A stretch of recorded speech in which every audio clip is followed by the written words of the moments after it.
harsh, but I don't know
For you will never fade away.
the ocean, love you in slow motion, anything it takes to make you stay.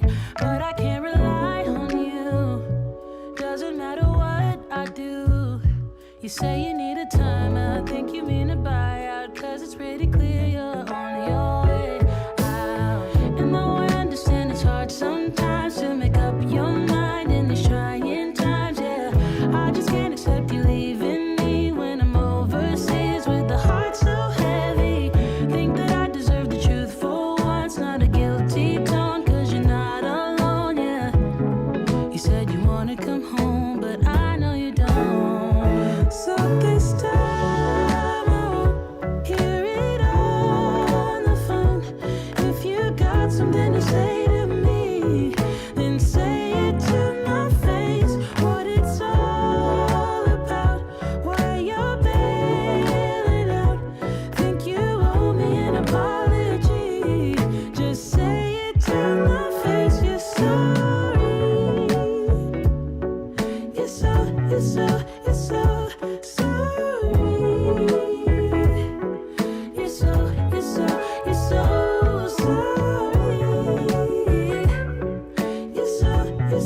You're so sorry.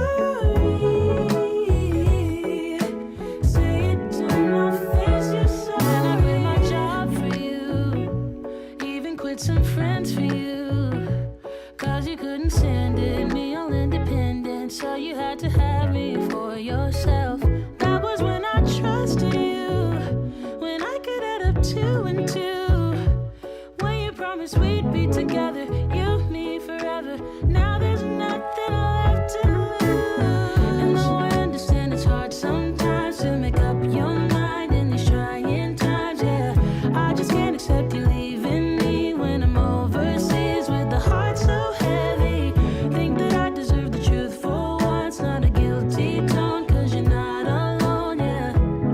You said you wanna come home, but I know you don't. So this time I won't hear it on the phone. If you got something to say to me, then say it to my face. What it's all about, why you're bailing out. Think you owe me an apology. Just say it to my face. You're sorry. You're so sorry. You're so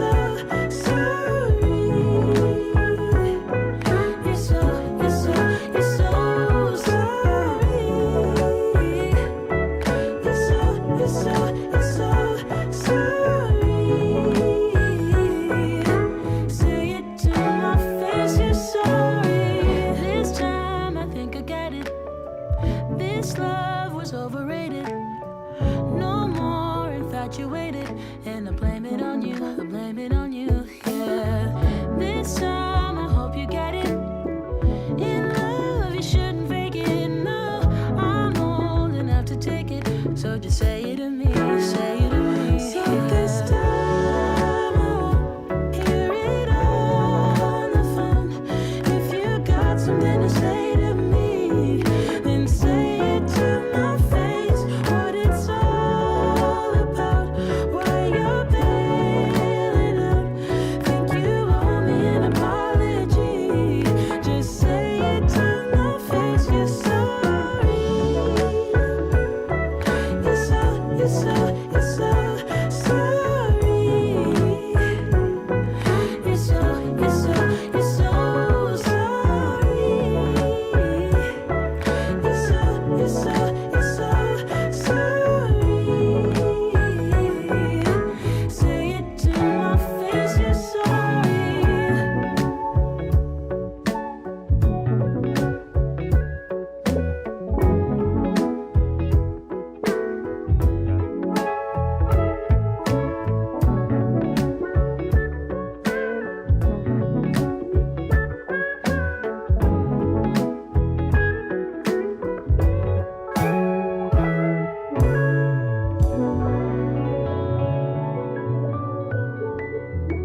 So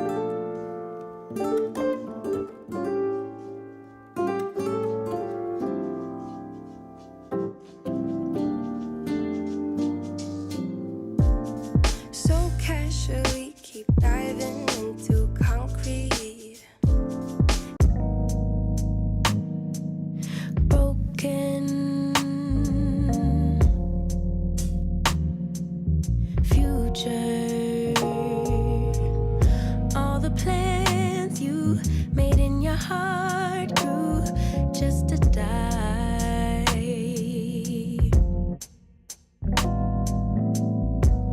And now your damaged goods, damage should have never been. Thought you were bulletproof, look at you, what happened? Did she hurt you? Are you okay, baby? Everyone gets hurt, that's how we learn to make love work. It's part of life, but if you need a lullaby,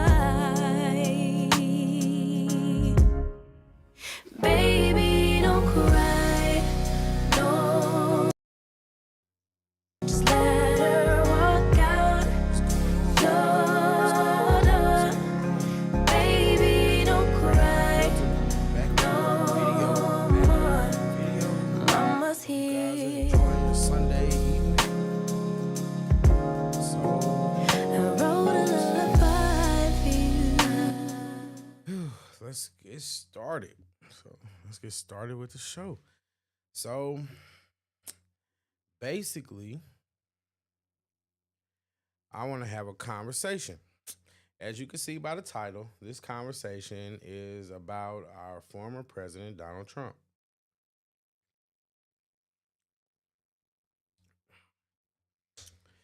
And I want to have a conversation specifically about the character and the nature of Donald Trump. And we've all heard the narrative. We've all heard the tales that people tell and how Trump is so racist and he's the worst thing to ever happen, to democracy and all this stuff. Because look, even the things that we talk about, like the Fannie Willis situation, the only reason that even came to light is because of Donald Trump. So, I mean, it's obvious that he's one of the most controversial and polarizing people out right now. I think that we need to really look at it. And so I want to talk about the question. And the question or my challenge is for you to prove to me that Donald Trump is racist. And in the same boat, I'm going to examine and look at people claiming that Donald Trump is racist. And I'm going to invite you to challenge me on the idea that he isn't racist. And on that note, let's go ahead and pull up this first clip of a guy that, I'm going to be honest, I'm not too fond of this guy. I'm really not. Y'all, you're a business owner and you want to take your empire to the next level and you want to see what I did, me, Master P. Percy Miller, I'm going to give you the blue. Oh, Lord. Now, we used to dealing with this old stupid fool, Donald Trump, but starting out crazy already. More stupidity from this man. Look, first of all, that's not very nice. That's not very nice. And we're not going to do that, Mr. Martin. Now, apparently, this is Roland Martin triggered. Apparently, this is Roland Martin, and he's triggered by Donald Trump, basically from that speech, the one where he was saying, I only see black people and, all that kind of stuff is just, it's just normal textbook example of the left being the left. And I think let's just go ahead and get to the video. Front of a room full of black conservatives. Well, you look at the pictures, most of the folks in the room were white.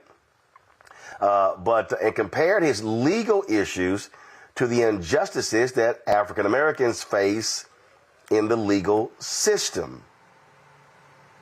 Yeah, he actually said that. Go ahead and press play. These lights are so bright in my eyes that I can't see too many people out there. But I can only see the black ones. I can't see any white ones, you see? That's how far I've come. That's how far I've come. That's a long way, isn't it? These lights. We've come a long way together. And then I got indicted a second time, and a third time, and a fourth time. And a lot of people said that that's why the black people like me, because they have been hurt so badly and discriminated against. And they actually viewed me as I'm being discriminated against. It's been pretty amazing. But would you rather have the black president or the white president who got $1.7 billion off the price? I think they want the white guy right now.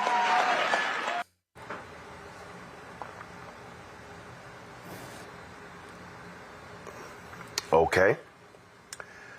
Well, Florida Congressman Byron Donalds actually went on national television and defended those racist comments. Racist? Whoa, whoa, whoa, whoa, whoa, whoa. The racist.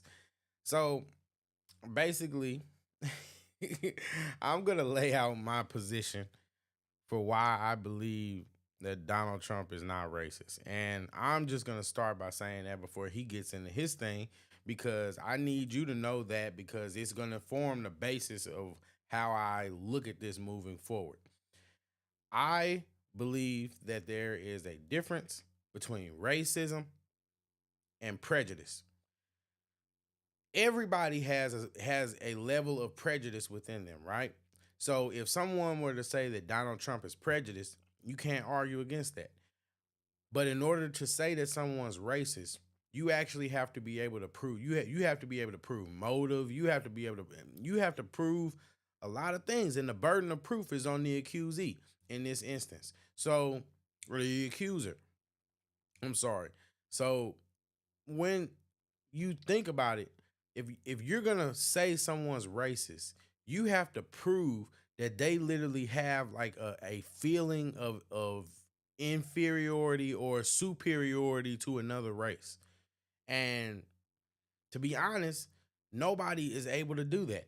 Nobody, you're not able to do that in most cases unless someone is just open and just outwardly admits it. But what they do is they take things that you say and then they try to twist it, and because that's what the left does. They take things that you say and try to twist it, because the same people be like, if I'm black and I say the same thing, those same white people will try to tell me that I'm racist. While at the same time, a whole sector of black people think that they can think and say whatever they want, when in reality, they think that just because they've gone through, black people have gone through what they've gone through, that they're exempt from being racist to other races. Oh, I can't be racist. The oppressed can't be the oppressor. That's why I tell you, I know how these people think, because I've been there. But at the end of the day, it's fallacious at best. And I just get real frustrated when we always hear people so quick to throw that label of racism on someone. And to be truthful, if we're going by that, Joe Biden is more racist than any president we've had in modern history. If we really being honest, let's go back on record and look at some of the things that Joe Biden has said. But people love to take every little thing that Donald Trump says and they take it out of context. And that's basically what I mean. In order to say that someone is racist, you have to prove in their heart that they feel like they're superior because of their race. And to be honest, if I had to put any label, you know what I mean, he's probably a rich elitist, you know what I mean, but capitalist. But I mean, that's normal. There are a lot of black people that share those same traits, and that's just the truth. It's just the truth. But you have to understand that being like just throwing that label of racist on somebody, it's just a cop out. They're not even trying to disprove the things that Trump says anymore. They just throw the title of racist on him. What did he actually say that was racist? Meanwhile, during COVID, Joe Biden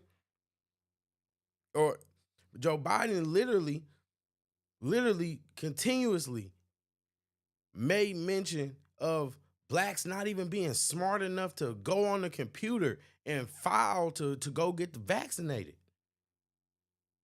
That's what we're talking about. And you guys voted for him. Like, and you're probably thinking of voting for him again. Sleepy Joe. This is Sleepy Joe. Doesn't even think you guys are smart enough to do it. But then yet and still, black folks will sit there and look at you crazy because you voted for Donald Trump. Or because you don't hate Donald Trump. And it's just real interesting. You know what I mean? I don't understand it. I personally don't understand the hate for that man. And I understand that he's not ideal. You know, I understand that he said some things that are polarizing. And I understand that he might not be that nice of a guy. But at the end of the day, nobody has been able to put forth evidence to actually prove that Donald Trump is racist. How can you actually prove that he's racist? And that's my question. And that's literally why the title is what it is. Prove me wrong. How can you prove that Donald Trump is racist?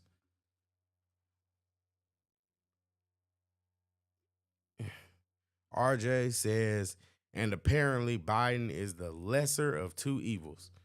Right, the same guy that literally was talking about how he didn't want his kids going to interracial schools because he didn't want to turn it into a racial jungle.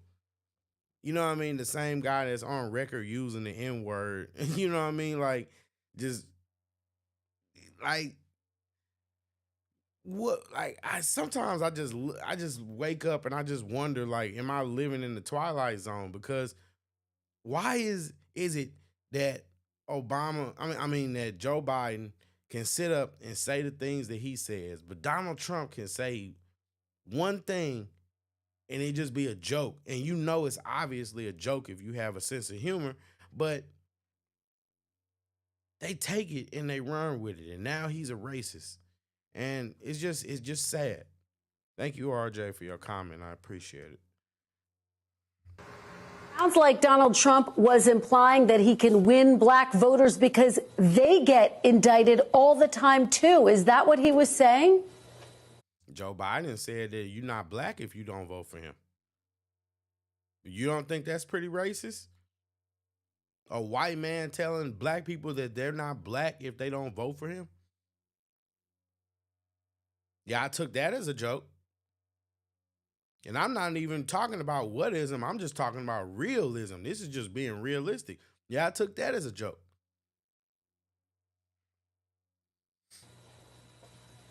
Well, I think it's in part of that. It's part of it, Kristen. Look, it was a great night Friday night in Columbia, South Carolina. The president was really just enjoying himself. It was a great celebration for black conservatives across our country. But let's be very clear. Our economy is a mess. Our border is completely unsecured. These things are causes of major concerns for black voters like it is for every voter in our country. But then when you layer on the fact that, yes, this is political persecution from the Department of Justice and from radical DAs throughout our country, this is something similar that black people had to deal with the justice system themselves. And so their look of it is real simple. Well, dang, if the government's going after him with foolishness, he can't be that bad, especially considering the fact that Joe Biden is terrible at his job. Congressman, Joe Biden is absolutely terrible at his job.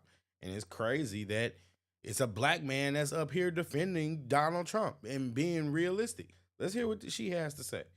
Just to be clear, all 4 indictments against former President Trump were brought by grand juries. There is no evidence that the indictments are political in nature. But let me stick to the question here. Let me get you to respond to Biden campaign co-chair and former Congressman Cedric Richmond, who said this about his comments. Donald Trump claiming that black Americans will support him because of his criminal charges is insulting. It's moronic, and it's just plain racist. How do you respond to that charge that it's just plain? Keep that same energy when Joe Biden is sitting up telling black voters that they're not black because they're not voting for him. Like I said, it's not about whatism. It's just real. It's just the truth. It's the truth. They don't have the same energy when Joe Biden says what he says. They don't have that same energy. So why is it that Trump is racist because he makes a joke, but Joe Biden makes a joke and now it's okay? It's okay when he did it. We have a precedent that it's okay. But then when Donald Trump does it, now everything's a problem. It's frustrating because at the end of the day, it doesn't matter what the actual truth is because people already have formed a hyperbolic narrative about what Donald Trump is and what he says. So it doesn't matter. Donald Trump can say the sky is blue and they'll find some way to twist it and make it to where Donald Trump is racist. That's how silly we are now. That's how silly the left is. I will never associate myself with the left. Excuse me, but no. That's how silly the left is. That people will literally just find any reason that they can. And that's what they're doing with these trials.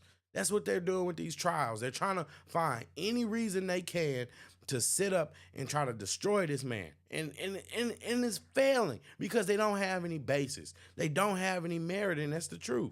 They don't have any merit. Racist. What I would say is that Cedric is trying to play politics and use racial politics even now as we get into the general election. That's one. Number two, like I said at the top, the number one reason why minority voters in our country want to support Donald Trump is because he did the job of president. He did a great job as president. Our country was secure. The economy was great. These are all things that Donald Trump talked about Friday night. He also did talk about the indictments. What Americans don't want to see, especially black Americans and anybody else, they don't want to see a politicized Justice Department. They don't want to see a two-tier system of justice. They want justice to be followed. They want Lady Justice to be blind. That's what the American people want. That's what black voters want. That's what everybody wants.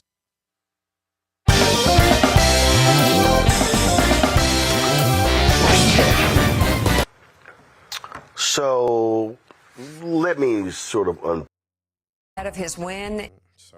A two-tier system of justice. They want justice to be followed. They want Lady Justice to be blind. That's what the American people want. That's what black voters want. That's what everybody wants.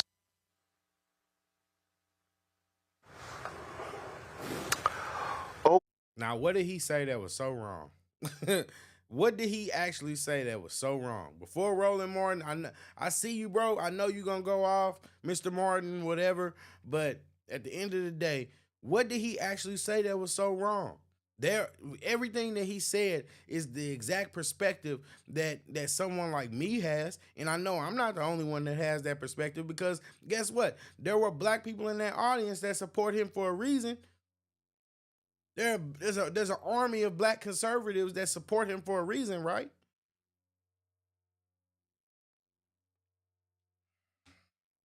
Okay. So let me sort of unpack this right here. Donald Trump don't give a damn about black people. Donald Trump don't love black people. Donald Trump don't like black people. Oh my God. If I got to remind y'all that Donald Trump's great-grandfather was a pimp, his daddy attended a KKK rally, got arrested. Joe Biden was seen pictured with one of the Grand Wizards, wasn't he? Wasn't Joe Biden sitting there with a Grand Wizard? That don't even make sense. This is what I'm talking about. They hear what they want to hear. Because where did you get that out of anything that Trump said? Where did you get that? Where did you get that? The left just loves to be triggered just to be triggered. And it's the truth of the matter. Yeah. Don't forget that Donald Trump himself started his housing career with his daddy, discriminating against black people. They would write a C at the top of the application. So let's just be real, okay? He called African nations shithole countries. Does not care about. Great question, RJ. Does Biden care about black people? I personally don't think Joe Biden cares about anything but his juice box. And I think that every time he gets finished with a speech, he goes and they sit him in a wheelchair and they roll him back to his green room, and he sits in his green room and he drinks a juice box with a blanket over him. And I think that that's the only thing that he really cares about is when he's going to get his next juice box, because that man is there, but you know what I mean? He's not there. You know what I mean? It's like the lights are on, but nobody's home. And at the end of the day, the him where the lights were home, that he sure as hell did not like black people. And that's the truth of the matter. Biden, when Biden had his mind, did not like black people. He was not for black people. So at the end of the day, this is just pure hypocrisy. Us at all. And he thinks a few rappers saying good things about him means that he cares. Also recall 2016, he thanked black people for not voting. So what you have to understand, what is at play here, is that this is voter suppression. What Donald Trump wants to do is to make sure that black folks don't turn out.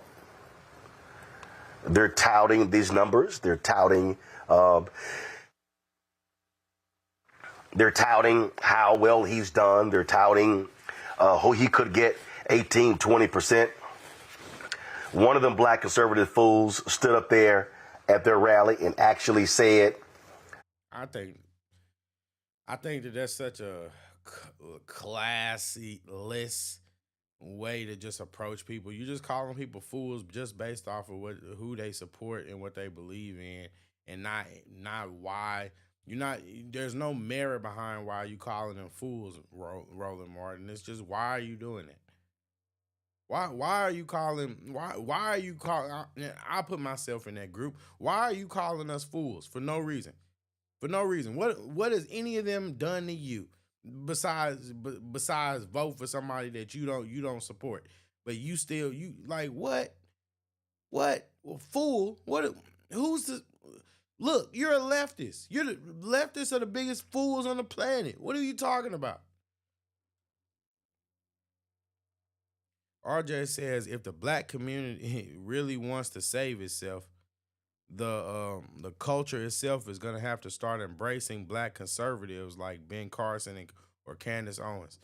I 100% agree. I think that they are a great example of what we need to be aspiring. The Thomas Sowells, yes, I completely agree.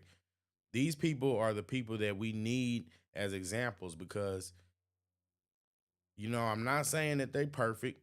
I'm not saying that they perfect, but we're talking about something bigger here, and that really means that the values we need to actually be embracing a standard, and to, regardless of how you feel about them, Ben Carson and Candace Owens, they embody that standard that black folks should aspire to be. So if the community really wants to save itself, you're right. They should be embracing people like them.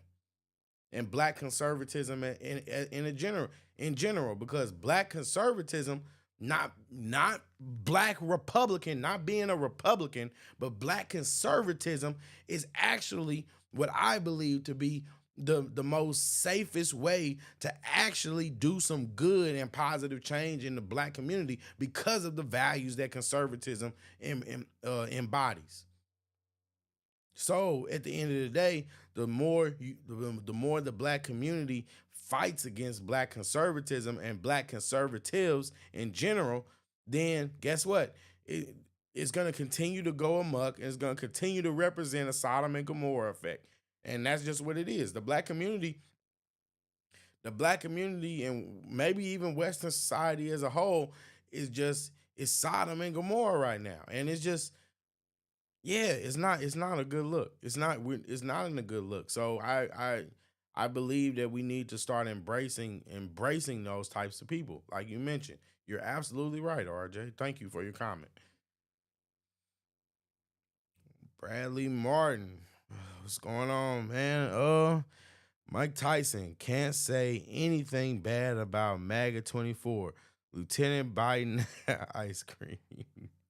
That's funny. All right, guys, let's get back into this big leftist baby crying about Donald Trump for the 1 millionth time.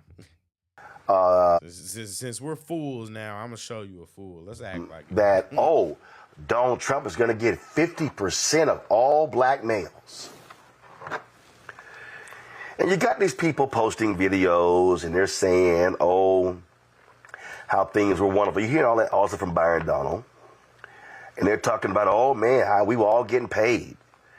But if you're out there suggesting that black folks were getting paid well under Donald Trump, let me remind you. Before you say this, because I already know where he's going, and no, specifically black folks were not getting paid under Donald Trump. What it was is the rich were getting richer. The poor were getting less poor. And at the end of the day, the country was doing better. It was doing better. You really think we're doing better under Joe Biden now? And that's what I mean. These people are so disingenuous. We've had 3 national incidents, 3 different international conflicts, three conflicts that could potentially lead to a world war since Joe Biden has been in office. 3 conflicts, 3 different conflicts on 3 different playing fields. And you want to talk about some getting paid and all that kind of stuff. That's what you choose to argue against? Because people are happy that they got stimmies? They got stimulus checks. People got money. Now, the Biden administration is giving money, giving hundreds of trillions of dollars away to other countries to support war efforts and to support these warmongers. And at the end of the day, you could be giving that money to the people. You could be giving that money to the people and stimulating the economy.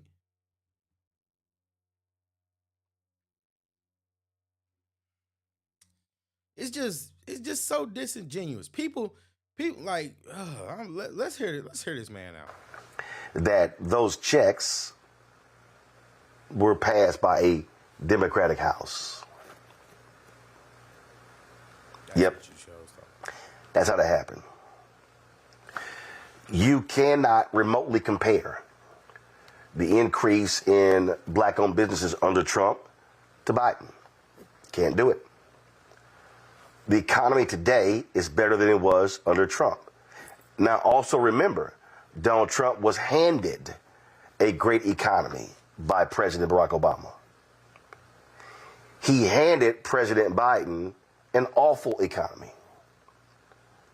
If you're black out there, don't forget all the black people who died because of COVID. Because that was definitely Trump's fault. He absolutely is the 100% reason why people had COVID and all that kind of stuff, and it wasn't the people. You know what I mean? No, I'm not even gonna get into that. Y'all know what happened. This fool was talking about injecting bleach into our systems. Okay, I'm sorry, I'm gonna stop there because people are stupid. People are so stupid. Y'all honestly think that Donald Trump was serious about the bleach comment? Do y'all really believe that? Are there people out there that really believe that Donald Trump was serious about bleaching, about spraying the Lysol in the air with the planes and all that kind of stuff? Because there are people that genuinely use that as their argument of why Donald Trump is stupid or incompetent or whatever like that. You know, I get the nitpicking, but at the end of the day, if you're really stupid enough to believe that he meant that as a valid or a real solution or method to combat a actual disease or a virus that's going around unaliving people, I'm sorry, you need help. You need help. That speaks more about you than it does him. And that's just the truth. Let's not forget any of that stuff. So we need to understand what is really at play here. Every year, millions of noses are ghosted by their plugins. New Airwick. And I said to you, we're going to dedicate an entire show to Project 2025. And we need to understand what's at play there. The wholesale targeting of African Americans. Now, you got people out here who just throw up silly stuff. Some fool named Heard said the whole economy is trash. That's a lie. It's a lie. Today, the Biden-Harris administration announced they're opposing the merger of Albertsons and Kroger because they believe that is going to contribute to more price increases of food. They've been fighting these type of mergers. There's no doubt the economy today is better than it was when Trump was president. But I got to remind people, we still are 3 years and still trying to recover from COVID. A 100-year pandemic. So it's not like all of a sudden things are going to be great immediately. You literally have to rebuild this economy. And we've seen that. Oh, I got somebody sitting here going, oh, who is this idiot? Oh, the economy is terrible. Inflation is real. Stop gaslighting. We know inflation is real. Because you still got corporations jacking up prices. You got corporations that are shrinking packages and goods, but increasing the price. No president controls that. And so what we need to understand is, if we're evaluating Trump and the Republican Party, you have to be asking yourself, what actually is their agenda for black people? Did he just blame capitalism on? Did he just blame capitalism for inflation? And what are they going to roll out? That trash platinum plan, which we know is a fraud. But the thing here, Renita, is that there are people. What has Biden done, Roland? What has Biden done? Where's Biden's plan? Where's his executive orders for black folks? Where's his promises? What is he doing to even earn the vote? What has he and his Democratic Party done to earn the vote? When this election comes up, what has Joe Biden done to earn the vote of black voters? He's done absolutely nothing. So you could say the platinum plan is trash, but at the end of the day, Joe freaking Biden hasn't done a thing. He hasn't done a thing for black folks. He hasn't done a thing. And so, no. It's just, this is just so disingenuous. And this is, like I said, this is just what the left does. This is what the left does. And the left, and Roland Martin is just as much part of that as any one of them. He's the left, will left. Being played, who don't realize they're being played.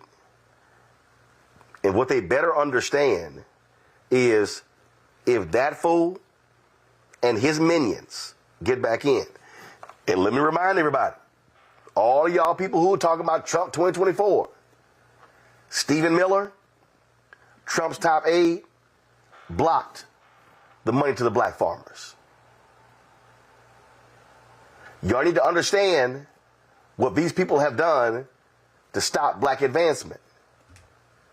Joe Biden held right to crime bill. Joe Biden held right to crime bill, and Joe Biden was responsible for the war on drugs. You know what I mean? Joe Biden literally had direct relationship or direct involvement in why an entire generation of young black men grew up without their fathers and uncles. Let's just be for real. Let's just really look at that from perspective. Joe Biden, and I hate to do this because it is whataboutism, but it's the truth. It's the truth. Joe Biden literally is responsible for an entire millennial generation growing up without their fathers, their uncles, and their big brothers. But Roland Martin wants to sit here and talk about blocking a farmer's bill. Like, come on, blocking like bills, money. You want to talk about money when a generation of men grew up without an example of how to be men. And those same men would go on and terrorize the black community. And they would start gangs, they would start hood, they would bring ghetto gang culture to the forefront. And what they would do is they would bring in and draw in other people to their evil ways. And what they would do is, because they don't have an example, people will follow behind them. And what it's done is basically destroyed a generation of men, that black men specifically. And this is all on the backs of people like Joe Biden, Bill Clinton, all these people that had involvement in those bills. See, people love to talk about, the white man. Well, guess what? Like I said, I've said it before. The quickest way to shut down a leftist argument is to ask them to define their who. And I'm saying that what you're saying is your problem. I'm telling you who the who is. And the who is not Donald Trump. Donald Trump didn't have anything to do with the crime bill. Donald Trump didn't have anything to do with gangster rap and the war on drugs. Guess what? Joe Biden did.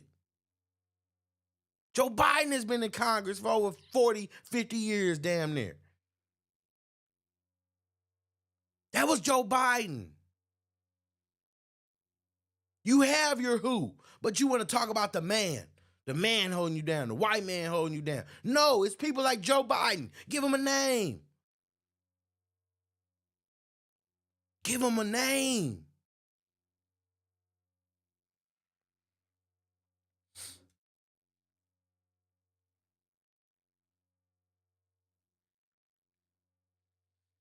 RJ says they're more concerned over Project 2025.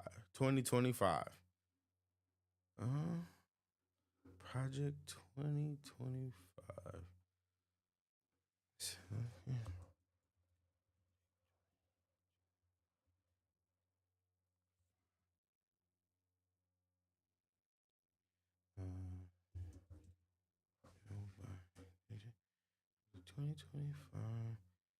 Heritage Foundation.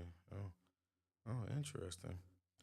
Interesting. RJ, feel free to tell me more about that. I mean, I'm looking it up, but feel free to educate us on what the on Project 2025. I appreciate it. I like when people get involved in the show. So, you know what I mean? I want to hear y'all input too. Like the title says, and I'm always open for being wrong too. So if I'm saying something that's off, let me know. I appreciate it, man. Yeah, let's go. Let's get back to this bumbling fool. Because at the end of the day, if he's gonna name call for no reason, then why shouldn't we? Why shouldn't we? Senator Tim Scott out there lying about Trump and HBCU funding. I sent him a text on Friday. He still hasn't responded because he know he's lying. And so folk bet not get played, because a year from now they're going to look up and go, oh, shit. Why didn't someone tell us? Rita, we guys, did. I'm looking up this Project 2025. Well, when you say that Donald Trump doesn't like black people, I would take it a step. Hold on. Oh, snap. The first paragraph says, Project 2025 is a plan to reshape the executive branch of the U.S. federal government in the event of a Republican victory in the 2024 U.S. presidential election. Established in 2022, the project seeks to recruit tens of thousands of conservatives to Washington, D.C. to replace existing federal civil service workers, and it characterizes as the deep state to further the objectives of the next Republican president. Although participants in the project cannot promote a specific presidential candidate, many have close ties to Donald Trump and the 2024 presidential campaign. plan will perform a swift takeover of the entire executive branch under a maximalist version of the unitary executive theory, a theory proposing the president of the United States has absolute power over the executive branch upon inauguration. Wow, that's pretty wild. Jesus. Wow.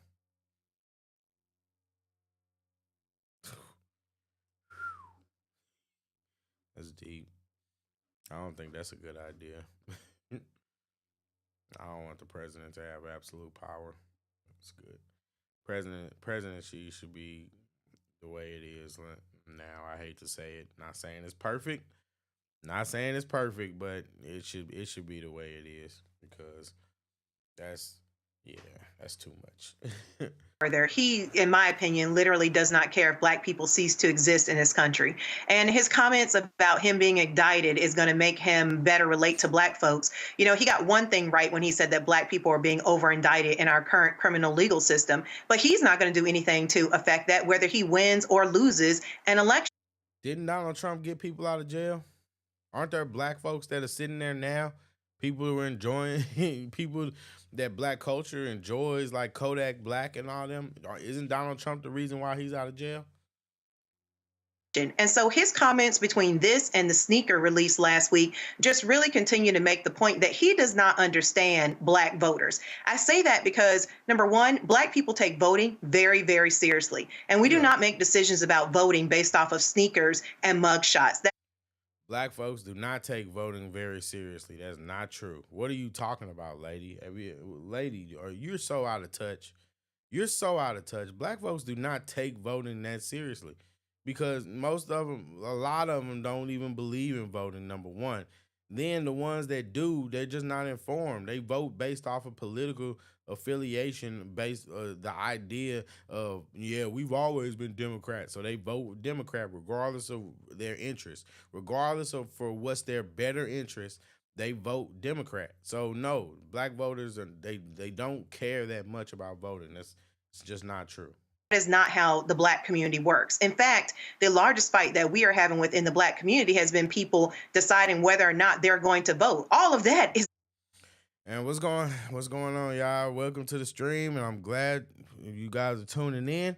But I just want to know, are there any of y'all that actually think that Donald Trump is a racist? Let me know. Let me know. And if you want, I'm more than willing to drop the link for you guys too. If you want to come up, and let me know. Do you think Donald Trump is a racist? I'm curious. Do you think Donald Trump is a racist? Based off of people taking voting very seriously and understanding the power of voting. Donald Trump saying that black folks will want to see him, get out of this and not be held accountable, and that will make them more relatable to black voters is absolutely garbage. What black people want to see is that finally in this system that almost never holds white rich men like himself accountable, that he actually will be held accountable. That is what black people want to see. And then last but not least, for Byron Donalds, I bet that he had to practice his little speech that he gave to the news reporter several times in the mirror, because for him to say with a straight face that the economy was better under Trump is absolute garbage. Here in Georgia, our unemployment fund, our system crashed several times, was nearly broken. We had issues with, being able to pay folks because of the amount of unemployment that was requested all at once under COVID. And Trump did nothing to try to shore up states and helping them with paying for unemployment. He did nothing to try to support Americans at a time when we had a unprecedented pandemic. And so, I'm not a person who believes that the president, I think that the public thinks that presidents have far more control over the economy than they actually do. But in no universe, when you compare the Trump economy and the Biden economy, even with inflation prices, can you say with a straight face that the Trump economy was better? So I think that, what Byron is saying will fool some people who won't do their research, but they should know that he is just bold-faced lying. And I think he probably had to practice those bold-faced lies a lot in order to get that out with a straight face. And Julian, the thing that people need to understand is that when you're talking about the economy and when you're talking about what needs to be done. Like you got idiots like Sean Dupree, right? He goes, Roland hates the fact that black men are abandoning the Democratic Party. Well, Sean Dupree, Republicans are abandoning the Affordable Care Act. Black health care, in terms of those uninsured, is at its lowest ever due to the Affordable Care Act. Guess who wants to get rid of that? Trump and the Republicans. We would be stupid, Julian, to vote for that fool and these MAGA cult folks and put them back in office. Bradley Martin says, heard Trump pardon more black Americans than any other president. I know he definitely pardoned more than Biden did. No, I'm just kidding. But yeah, seriously though. I mean, I heard that too. So it's not, you know what I mean? It's not like he hasn't done anything. He got a lot of people out of jail, especially on his way out. There's a lot. I'm just saying, like,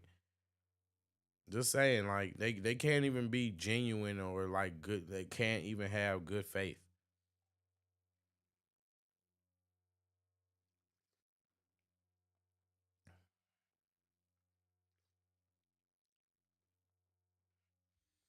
Marcus Harrison says, white rich not held accountable like Hunter Biden or Bill Clinton, et cetera, et cetera. They want some white man held accountable.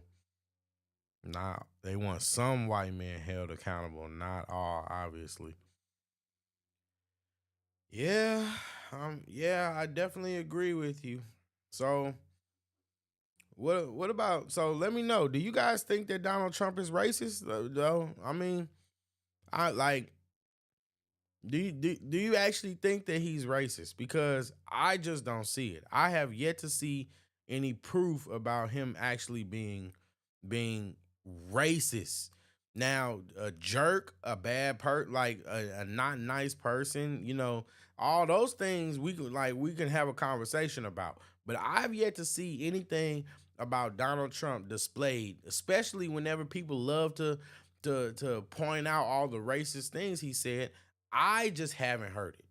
I have yet to hear Donald Trump portray himself in the way that would make me deem that he's a racist. And I deem things as objective. I look at things through an objective lens, and I'm not blinded by race. I'm not blinded by the victim Olympics and the desire to always identify the white man and what they're doing wrong to me. That's not the way I roll, and it's not the way I think. What I do, I look at things objectively. And when I look at things objectively, all I could think is just that Donald Trump has just a real wild sense of humor. He's not the first person that's like that, and he won't be the last person that's like that. But the only reason that everybody has a problem with it is because they have a problem with basically his position. And if it wasn't Donald Trump, they wouldn't care. If Joe Biden said the same things that that Donald Trump says, and he has said worse, if he did, they would not keep the same energy. And that's just a fact. Well, Renita said there's something that's very essential. Do your research. The fact is that what the Orange Man has done is that he's worked on the most racist tropes there are. Black people like me because I've been indicted. Give me a you-know-what break. That's absurd. It's ridiculous. It's insulting. These golden sneakers or whatever he has, black people like, according to him, these sneakers. Again, absurd, insulting. But people have to do their research. There have been a spate of stories in the past month or so, really starting in late November, talking about black men abandoning the Democratic Party. I haven't seen any hard surveys, but you keep hearing these stories. Brothers are abandoning. And I will tell you, my male sibling, who I fight with all the time, he voted for Trump in 2016. He did not vote for him in 2020. And I said to him, he has 4 sisters. I'm like, fool, why would you vote for that man? Here's what his answers were. Number one, he likes the fact that the Orange Man is the entrepreneur. Number 2, he likes his machismo, which I think is just disgusting. And number 3, he has issues with immigration. And he feels that Trump will have a harder line on immigration. He's in construction, and he can tell you stories about how immigrants come in and they low bid, on construction jobs. First of all, what your brother also got to understand. Trump used illegal immigrant labor at Mar-a-Lago and Bedminster. Exactly. We have had it's 20. He don't hate illegal immigrants when he can use them. And damn it, he married one. No. There you go. But the fact is that the spate of stories keeps coming out, and what I'm learning or noticing, like with my brother and some of his friends, is they see the stories and they feel, well, see, other brothers are leaving too. So the issue is, as again, I just go back to what Renita said and talking to some people today. Do your research. Get for real. This economy is better than it ever was under the Orange Man. It really, we have a very solid economy. Inflation is our biggest challenge, but it's coming down. The unemployment rate has been below 4% for almost a year. The 2-to-1 black to white unemployment ratio, that has broken. So right now, the black unemployment rate is like the white unemployment rate is, overall employment is 5.7. No, 3.7. Ours is 5.7. So that's the 2-to-1 has broken. So that was almost, you could count on it. So we have a better economy than we've ever had. And then, as everyone has said, the HBCUs have benefited. So many have benefited. And didn't y'all see the reports from Deion Sanders, and when Deion Sanders was talking about how trash his the HBCUs he worked at was?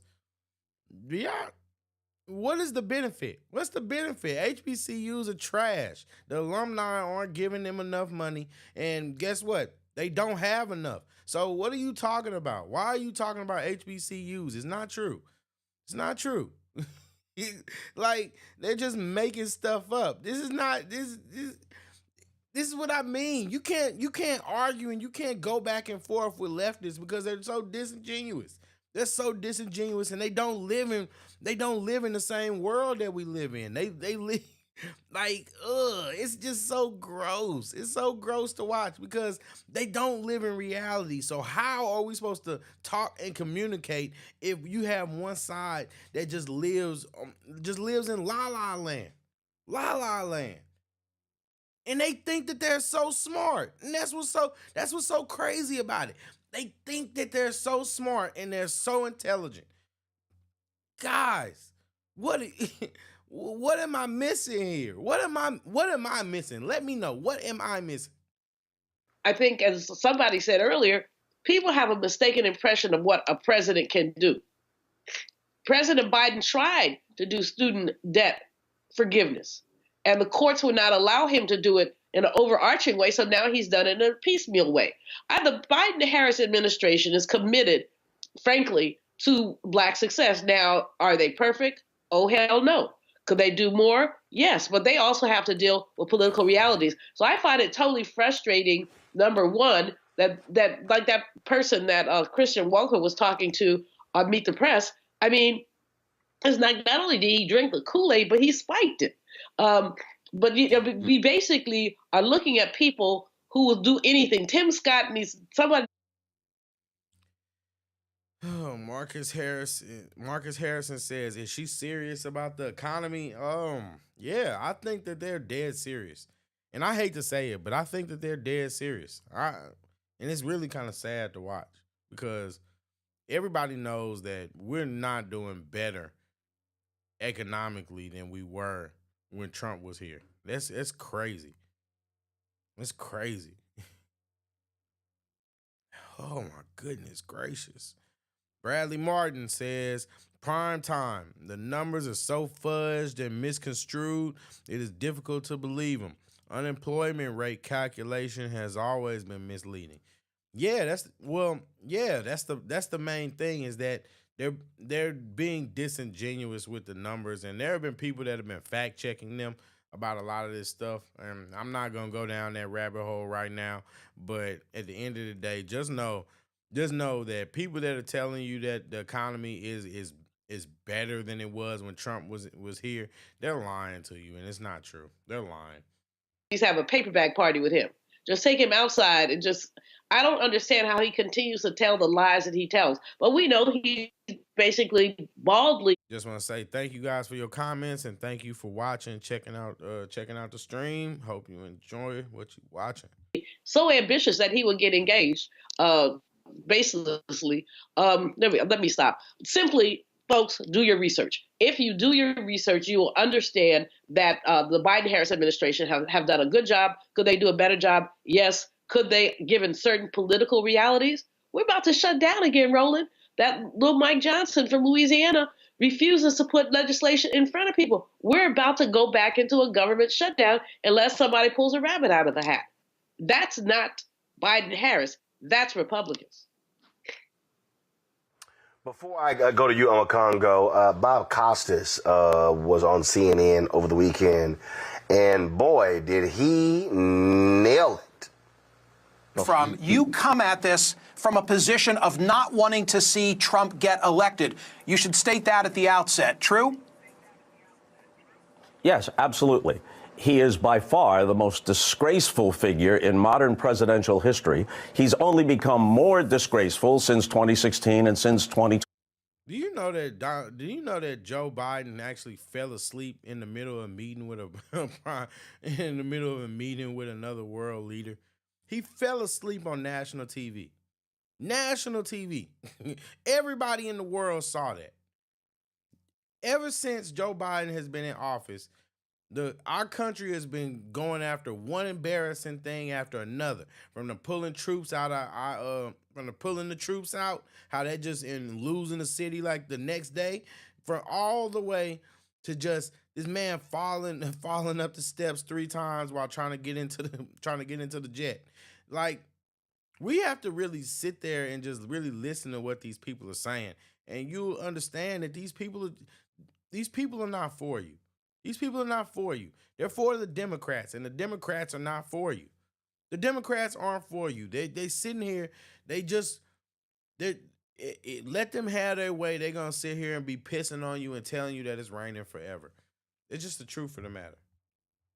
He is a bubbling cauldron of loathsome traits, and it's only those who are actually suffering from Trump derangement syndrome, which is the way they and Fox News and all the rest of MAGA media try to brush aside all the legitimate criticisms of Trump. You have to be in the throes of some sort of toxic delusion in a toxic cult to believe that Donald Trump has ever been, in any sense, emotionally, psychologically, intellectually, or ethically fit to be president of the United States. But his supporters are locked in on that.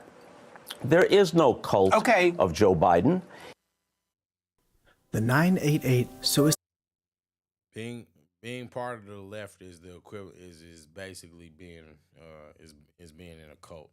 Leftism is a cult. Leftism is a cult. It's 100% and absolutely a cult. So you can sit there and try to pretend all you want to, but Died in Crisis Lifeline provides 24/7 crisis. Yeah. Well, Congo, he summed it up. Pretty much. I mean, hashtag ether, right? I love it. I mean, look, when it comes down to it, we've been talking a lot about the Trump versus Biden economy. It's also, I just want to add one thing to that Biden's economy was better under Trump's before COVID. A lot of Republicans like to add, well, COVID happened. No, before COVID happened, Biden still has a better economy than Trump comparatively, even given what he inherited from Trump versus what Trump inherited from Obama. When it comes to that speech in South Carolina, one of the things we have to be mindful of is that those comments that he's making about the indictments and all of these other things, there's just 2 things I want to say. If we are so anti-courts and all of this other type of stuff, why are there 4 black people who are involved in trying to put Trump away? Fonnie Willis, Alvin Bragg, Letitia James, and obviously Judge Chutkan is the judge, obviously. Yeah, well, 2 of those people we know just basically sabotaged and basically ruined their case because they were smashing, because they couldn't stop banging each other, and were using money that they were making for this case to basically take romantic trips around the world. So that's not valid. That's not valid. First of all, so 2 of those, you could just take them off of that list, because guess what? They're about to get disqualified. And yeah, it's just sad. It's just sad. Oh, Queenie, what's going on? She says rolling is getting paid to endorse the Democrats party. Yeah, they got him in deep. They deep in his pockets. So I personally, I don't expect much from him. I've seen him talk in real life, and he's really like that. So I mean, I don't expect much from him. It's just sad. It's sad to see. It's sad to see, but it's like this is the same guy. He's quick to call out other black people and call them a sellout and do all that. This guy isn't. He's trash. I mean, let's just be honest. Roland Martin is just trash. He is not an ideal figure, and nor should he ever be considered the voice of black culture if you want to be taken seriously. And that's just my opinion. If black culture and black community wants to be taken seriously, Roland Martin should not be your voice. That's just the truth of the matter. That's the truth of the matter. Thank you for your comment, Queenie. Thank you for your comment, Bradley Martin. Thank you for your comment, Marcus Harrison. I appreciate you guys. You guys helping make this show so much better, and I'm eternally grateful for you. Thank you. She's not, going at him, but she's in charge of that trial as well. And a lot of us seem to be really big fans of them right now. And lastly, when he makes those comments, he's not talking to black people. He is talking to his MAGA base, and he's giving them further permission structure to act on all of their base stereotypes about black people. It's the same thing he did with Mexicans being rapists. Do you know that there are a lot of MAGA people that are black? There are a lot of MAGAs that are black. So what does that even mean? What does that even mean? There are a lot of people who actually they just believe in what Trump says, and they believe in the things that he's done, his actual actions. Why? Like, yeah. Ugh. The same thing he's giving about ban all Muslims. Every time he says these things, hate crimes and other types of actions spike against that group. So if this man's saying it and in front of some black people like that, it gives them a deeper permission structure to be able to go on Fox News or go into their job the next day and say the most despicable things as well. And so we have to be mindful of, even though Trump was around black people in that space, his audience is not us. And that's another big part of the problem that we have to be mindful of as he continues to grab these microphones and spit this ignorance. And I'm so glad that he's been challenged at many different levels in terms of media responses. And lastly, when people are talking about this thing with the black male vote, I'm sick of people bringing up these celebrities and other names as opposed to people like you, Roland Martin, and other people who can speak knowledgeably to the black male experience with voting. They got to stop infantilizing us as if every election is the first time black men are deciding to vote. We know what we're doing, and that's why the numbers for Trump and Republicans in general have been so low. No, and I'm expecting, because you voted in Joe Biden. You don't know what you're doing. You don't know what you're doing. And that's the truth of the matter. You don't know what you're doing. You don't know what you're doing. But you know what? That's fine, because at the end of the day, now we're gonna really dissect this, because you guys are, people of logic, so it doesn't appear that any of you guys believe that Donald Trump is racist. So what we're gonna do is we're gonna look at some moments where Donald Trump is believed to be racist, and we're going to break it down, and we're going to look. And hopefully there's somebody that'll come up here and disagree so that we can have some fun, guys.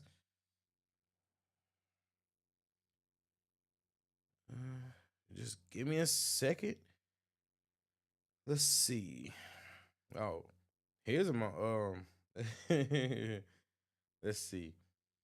A history of Donald Trump's most racist language by the Huffington Post. Let's see what they got to say. A well-educated black. Puerto Rico. These are animals. Look at my African American over here. My African American. That was pretty funny. When he talks that way, the way he did on this tape, it confirmed that he is truly a racist. A well-educated black has a tremendous advantage over a well-educated white. A black may think that they don't really have the advantage. If I was starting off today, I would love to be a well-educated black. They don't look like... Okay, so this video is racist. How is that racist?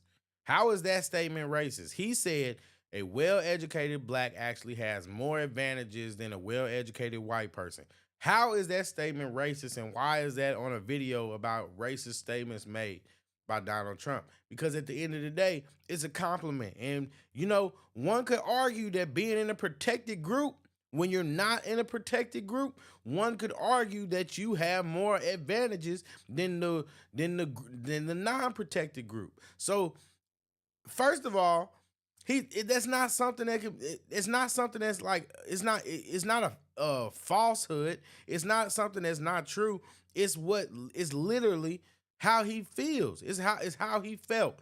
And so him saying that, I don't understand how that would make him racist. I don't see it. I don't understand how him giving blacks a compliment makes him racist. Can somebody explain that to me? And somebody,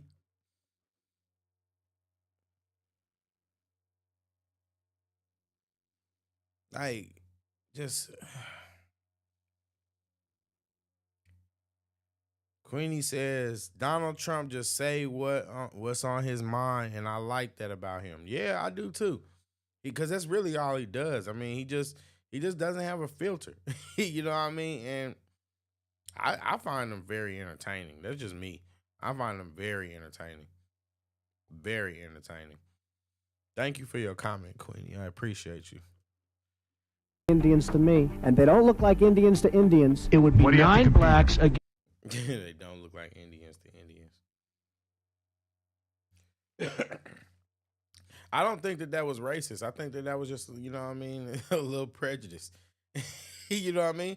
I think that everybody has a level of prejudice within them, and you have to, and for people that say that they don't, I think they're capping, and you have to actually have conscious effort in order to basically subdue your natural prejudice. And that's just my opinion.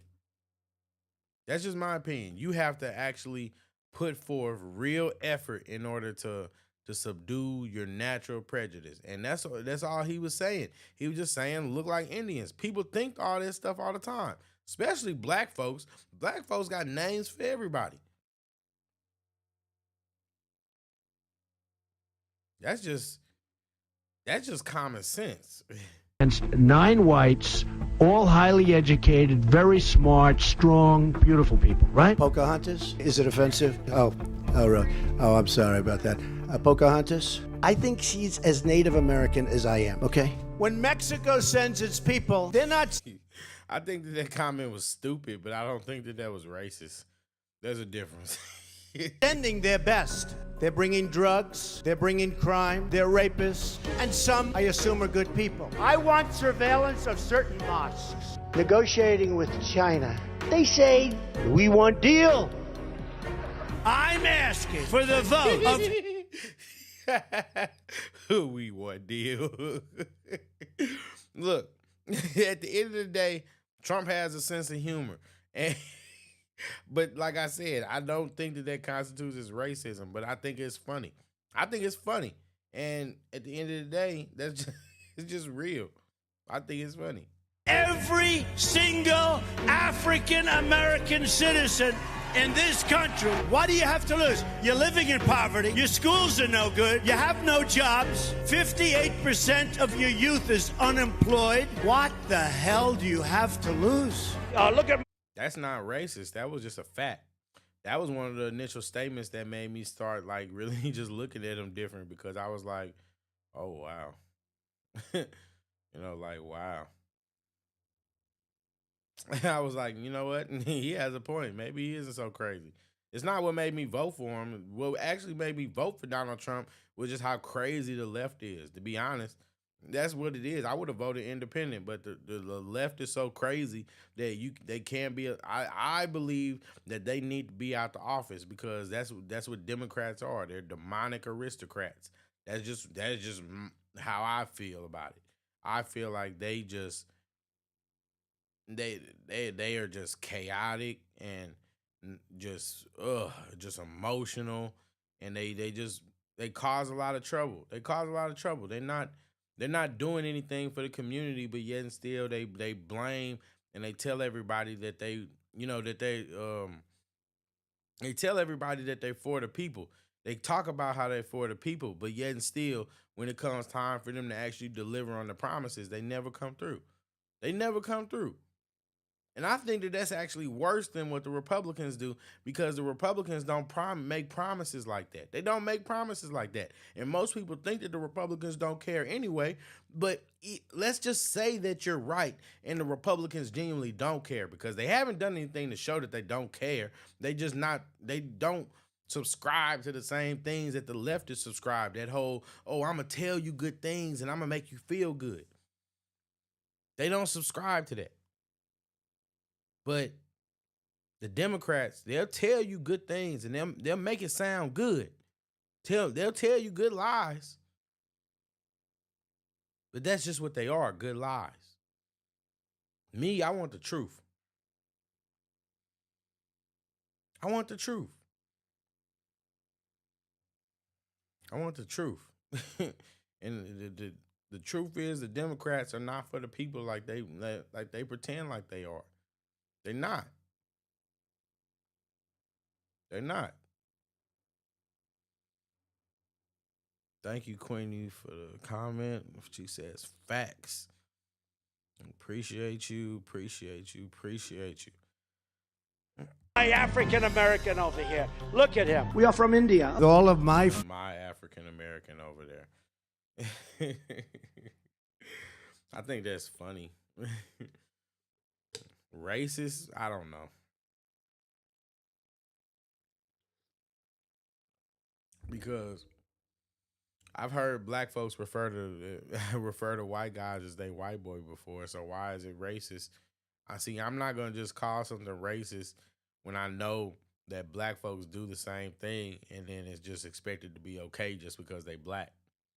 I'm not doing that. No. I'm not gonna just sit there and be like, oh, that's racist, when I know for a fact, unless we're gonna say that it's all racist.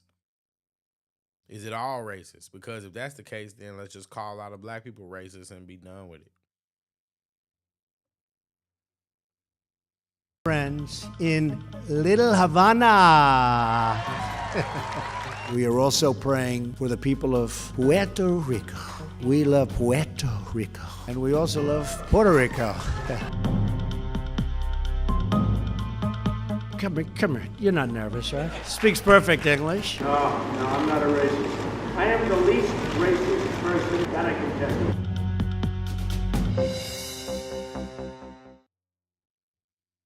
Did you guys hear anything in that was overtly racist?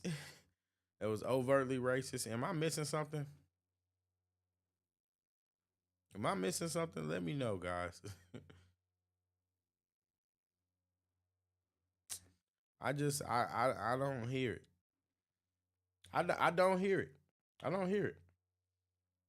Now, again, I'm going to state my position, and my position is that while everybody has a level of prejudice in them, but in order to qualify somebody as racist, you have to prove their intent, you have to prove their motive, and you have to prove that they believe that they're superior or inferior to another race, and that the inferiority or superior is based off of their race. You have to prove all that, and I've yet to hear anyone actually prove that Donald Trump is a racist.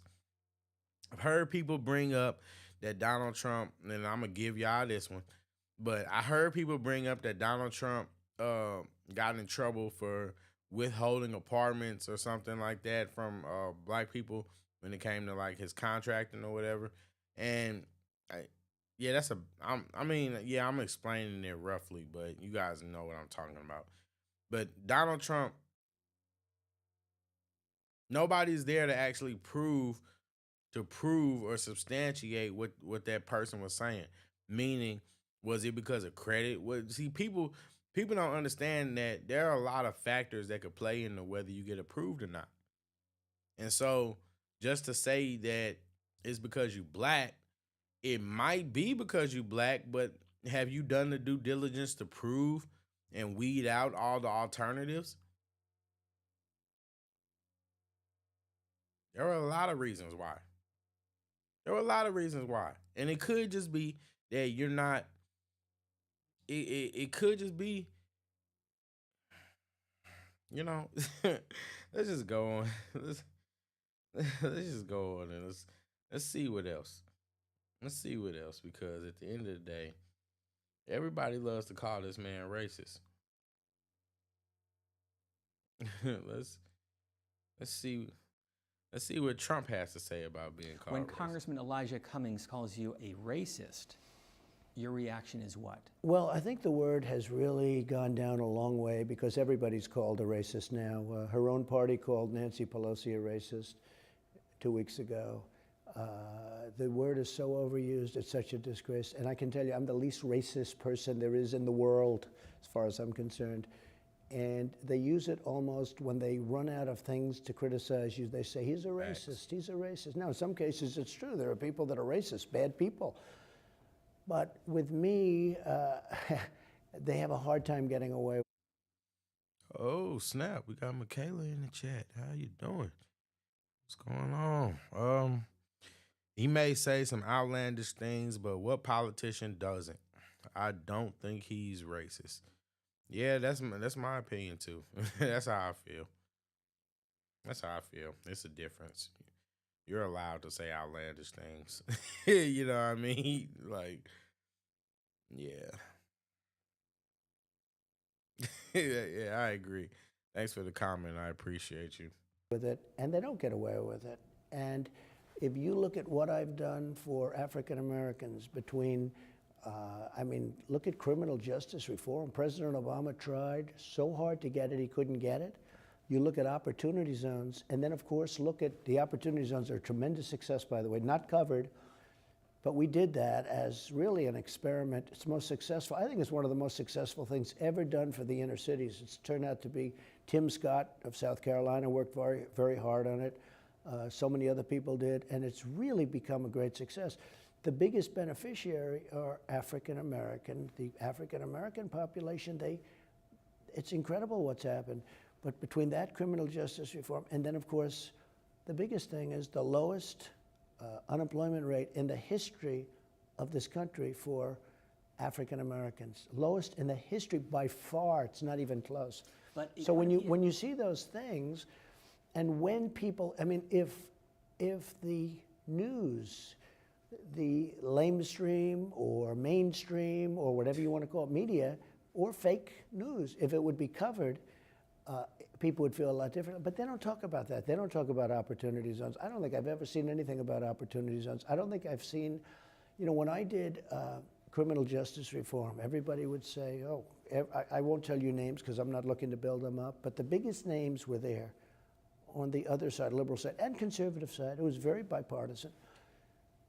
But they don't even talk about it anymore. If somebody else did it, if President Obama did criminal justice reform, which is so good for the African Americans, so good, so important, letting Alice out, getting our shit, 28 years left to serve. Jack Johnson, who was so unjustly convicted, the great heavyweight champion from the early 1900s. So many things we've done. If President Obama did that, it would have been great. When I do it, Steve, people don't want to talk about it. Well, guys. Shopify has everything. Guys, well, you heard it. Basically, he just basically summed up a lot of what I believe in. That it's just, people throw that word racist out just a little bit too frequently, and that's just my opinion.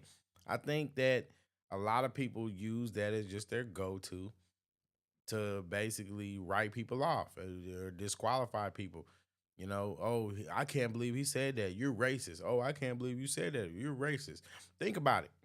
Think about it. I've said multiple statements about black culture, and I get labeled all kinds of things because of those statements, right? But could you imagine if a white person said the things that I say about black culture being trash? Could you imagine? They would call them racist. That's the first thing that they would say. You're racist. Oh, you're racist. Or think about how, you know, whenever black people encounter trouble with white people outside, and it's just a situation where there's an altercation. Nowadays, everybody's so quick to throw racists out there that you have to actually look at the situation and see that basically you have to look at the situation and examine it, because at the end of the day, it could be because of how you carrying yourself, and the person is just off put by how you carry yourself, and it doesn't have anything to do with you're black, but because you're so ignorant and you're so caught up in your victim mentality that you just believe that it's just racism, when in reality the person could just not like you know, thugs, or not like people that just look like gangbangers or look like they're from the hood or something like that. They could just feel uncomfortable because of how you're presenting yourself. They could just not like young people. They could not like people in general. They could hate everybody. They could hate everybody. But we're so quick to label them as racist that we can never actually get to the bottom of it. We can never actually get to the bottom of issues because people are so caught up. People are so caught up. You're so caught up. And it's just sad. It's just sad. It's sad. Thank you for your comments, Michaela. I appreciate you. It's sad. It's sad. Now let's watch another video of Mr. Roland Martin just basically just being a hater. He's a hater. How many subscriptions do you guys have? I don't know, like 5? It's got to be like at least 8. How many is it? These people at Fox News have truly lost their minds. We're going to talk about with our panel, of course, what happened at Barber Hills. But listen to these fools. Just a little backstory. Donald Trump just basically got fined a large amount of money, right? So it's only common sense that he needs to figure out a way to make that money. And that they're literally mad at him for making these shoes. And it's talk about Trump and his trash ass sneakers. I mean, they not trash. Let's just be honest. They not trash. They not worth $300, but they not trash. Come on. He talks about these MAGA threats and how it's unraveling society. I've got a couple of people I'd like David French to talk to. Justice Kavanaugh, Amy Coney Barrett, and pro-lifers who had their clinics firebombed in the last year. I mean, this is completely unhinged. Look, there's a lot of violence happening in America, but to try to somehow throw all of that at Donald Trump's feet, even with those gold high tops, I think this is a bridge too far. But look, every time they try to say Trump, they try to stop him at a trial, or they try to throw all of this, sludge at him, he somehow survives, which must drive his opponents crazy, because even the sneaker thing, I was on social media last night. Very interesting, as you see black support eroding from Joe Biden. This is connecting with black America because they love sneakers. They're into sneakers. They love this is a big deal, certainly in the inner city. So when you have Trump roll out his sneaker line, they're like, wait a minute, this is cool. He's reaching them on a level that defies and is above politics. The culture always trumps politics. And Trump understands culture like no politician I've ever seen. Question for you on that point, though. Yeah. Will the people that are excited about the sneakers and excited about Donald Trump, will that translate into them going out and voting for Donald Trump? Well, anybody willing to put $400 down for a pair of sneakers? Yeah, I think that's commitment and love. It's something. You're right. It's something. It's affection on some level. I don't think this is just for collectors. It's for people who want Donald Trump brand sneakers. That, again, he's connecting on a different level. And that. I hope he brings new voters into the fold, though, because I have a feeling the people that are going to go buy the $400 sneakers were probably going to vote for Trump anyway. So that's my concern. How does he get new voters into the fold? That's my concern.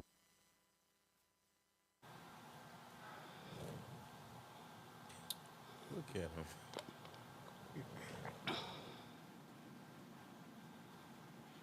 him. Lauren, they really think black people are simpletons. Yeah, they think black people are stupid.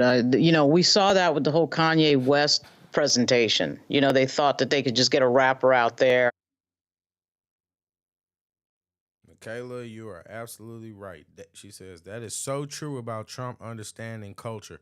Black people, we are the highest consumers in America. Yeah, I mean, look how fast our money stays.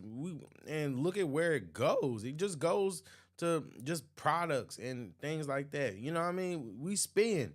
The black community spends. Black culture spends. And it's just the truth. Whether it's Trump or whether it's somebody on his team, Trump, the Trump organization, the Trump brand understands the culture. They understand how to market to people. They understand how to get people on board. They understand. Have you ever signed up for one of those surveys and see how aggressive their marketing is? Their text message marketing, their email marketing. They know what they're doing. They have an aggressive marketing strategy, and honestly, I mean, I salute them for it because it's something that you can learn from. But if you're in that field, but I think you're absolutely right. I think you're absolutely right on that. Thank you for your comment.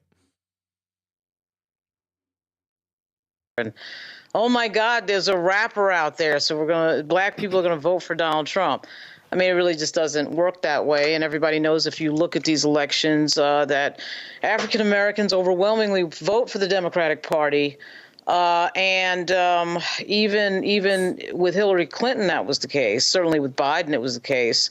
Hillary Clinton getting more than 3 million votes than Trump. And then, of course, Biden getting more than 8 million votes than Trump. There's no reason to believe that that's going to change. The issue is at what percentage will the black turnout be? That is going to be the issue, not so much the percentages. But certainly there is an issue with regard to black voters in this cycle. And President Biden, the energy is not there on Team Blue right now, and Team Red has a little bit more energy, even though these two candidates are close to the same age. But there is this tendency to throw out very odd performative moments like the sneaker thing and like the Kanye West thing, which was extremely strange. And of course, just like with the Kanye West thing, it meant absolutely nothing. And I suspect the sneaker thing will mean absolutely nothing. We'll see. Greg, this is no different than the trash-ass platinum plan, which was their way of, let's call it the platinum plan, because the Negroes, they love the flashy stuff. Negroes do love flashy Well, stuff. brother, I tell you, I mean, we're talking about percentages. I mean, Lauren laid it out. If you're talking about lower voter turnout, and probably will be lower this time than in 2020, there's no pandemic, there's no Breonna Taylor, George Floyd, and Ahmaud Arbery. And so you then concern yourself with who's going to go to the polls. Now, the people who would support Donald Trump in the Negro community probably not going to vote. And I agree with Paul Rubens. Pee Wee Herman. I thought Pee Wee Herman. Raymond Arroyo. I'm sorry, Raymond Arroyo. I thought for a minute I was looking at Pee Wee. But same thing. Yeah, same thing, right? But when he says that Donald Trump understands culture, he understands popular culture. And we know that Donald Trump was an icon for a lot of folk in the hip hop community, but those people are not going to vote. generally. You talk about Kanye. I remember Kanye and Lil Wayne. What's the point of even bringing it up? Because a lot of those people don't like him anymore. They don't like him anymore. It's popular to hate on this man. So what are you talking about? Collaboration, Barry Bonds, and I think the lyric as Wheezy spoke it went, I'm so bright, not shady, my teeth and my eyes so white like shady, ice in my teeth so refrigerated. Then he goes, I'm all about my Franklins, Lincolns, and Reagans. Oop, I mean, whenever they make them, I shall have them. Nope, I mean have them. I'm so crazy. Meaning what? If they put Ronald Reagan's face on a dollar bill, some of these Negroes in the hip hop community would get it. They don't care about the politics. They just want the money. And Donald Trump for them represented success. So this ploy is perhaps not aimed on growing the pie for voter participation for Republicans. It's aimed on chaos and misinformation.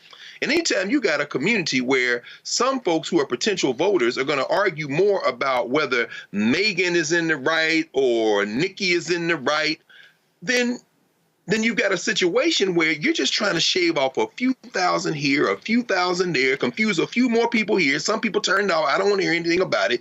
And there are going to be, make no mistake, there are going to be some Negroes in them gold shoes. And it ain't going to be Tim Scott and Ben Carson. There are going to be enough people to cater to this chaos, to create the chaos that the white nationalist party needs to distract folk from the issue. And then that goes back to the Texas story as well. They're after the 14th Amendment to strike all race laws. That wasn't a random email that they sent to their sister. They're playing the long game. We're over here talking about gold tennis shoes. Oh, well, like I said, this guy is just a hater. Look at him. They're mad. They're mad at somebody for knowing how to capitalize and tap into the culture. And do you know why they're angry about it? Because they know that they can't do that. Joe Biden can't make a tennis shoe even if he wanted to. Right? Would you buy the Joe Bidens? Joe Biden couldn't make a tennis shoe even if he wanted to. And the truth of the matter is, the Democrats have been out of touch with culture for a long time now. Just because people are too stupid to actually realize what's going on doesn't mean that it's still not the case.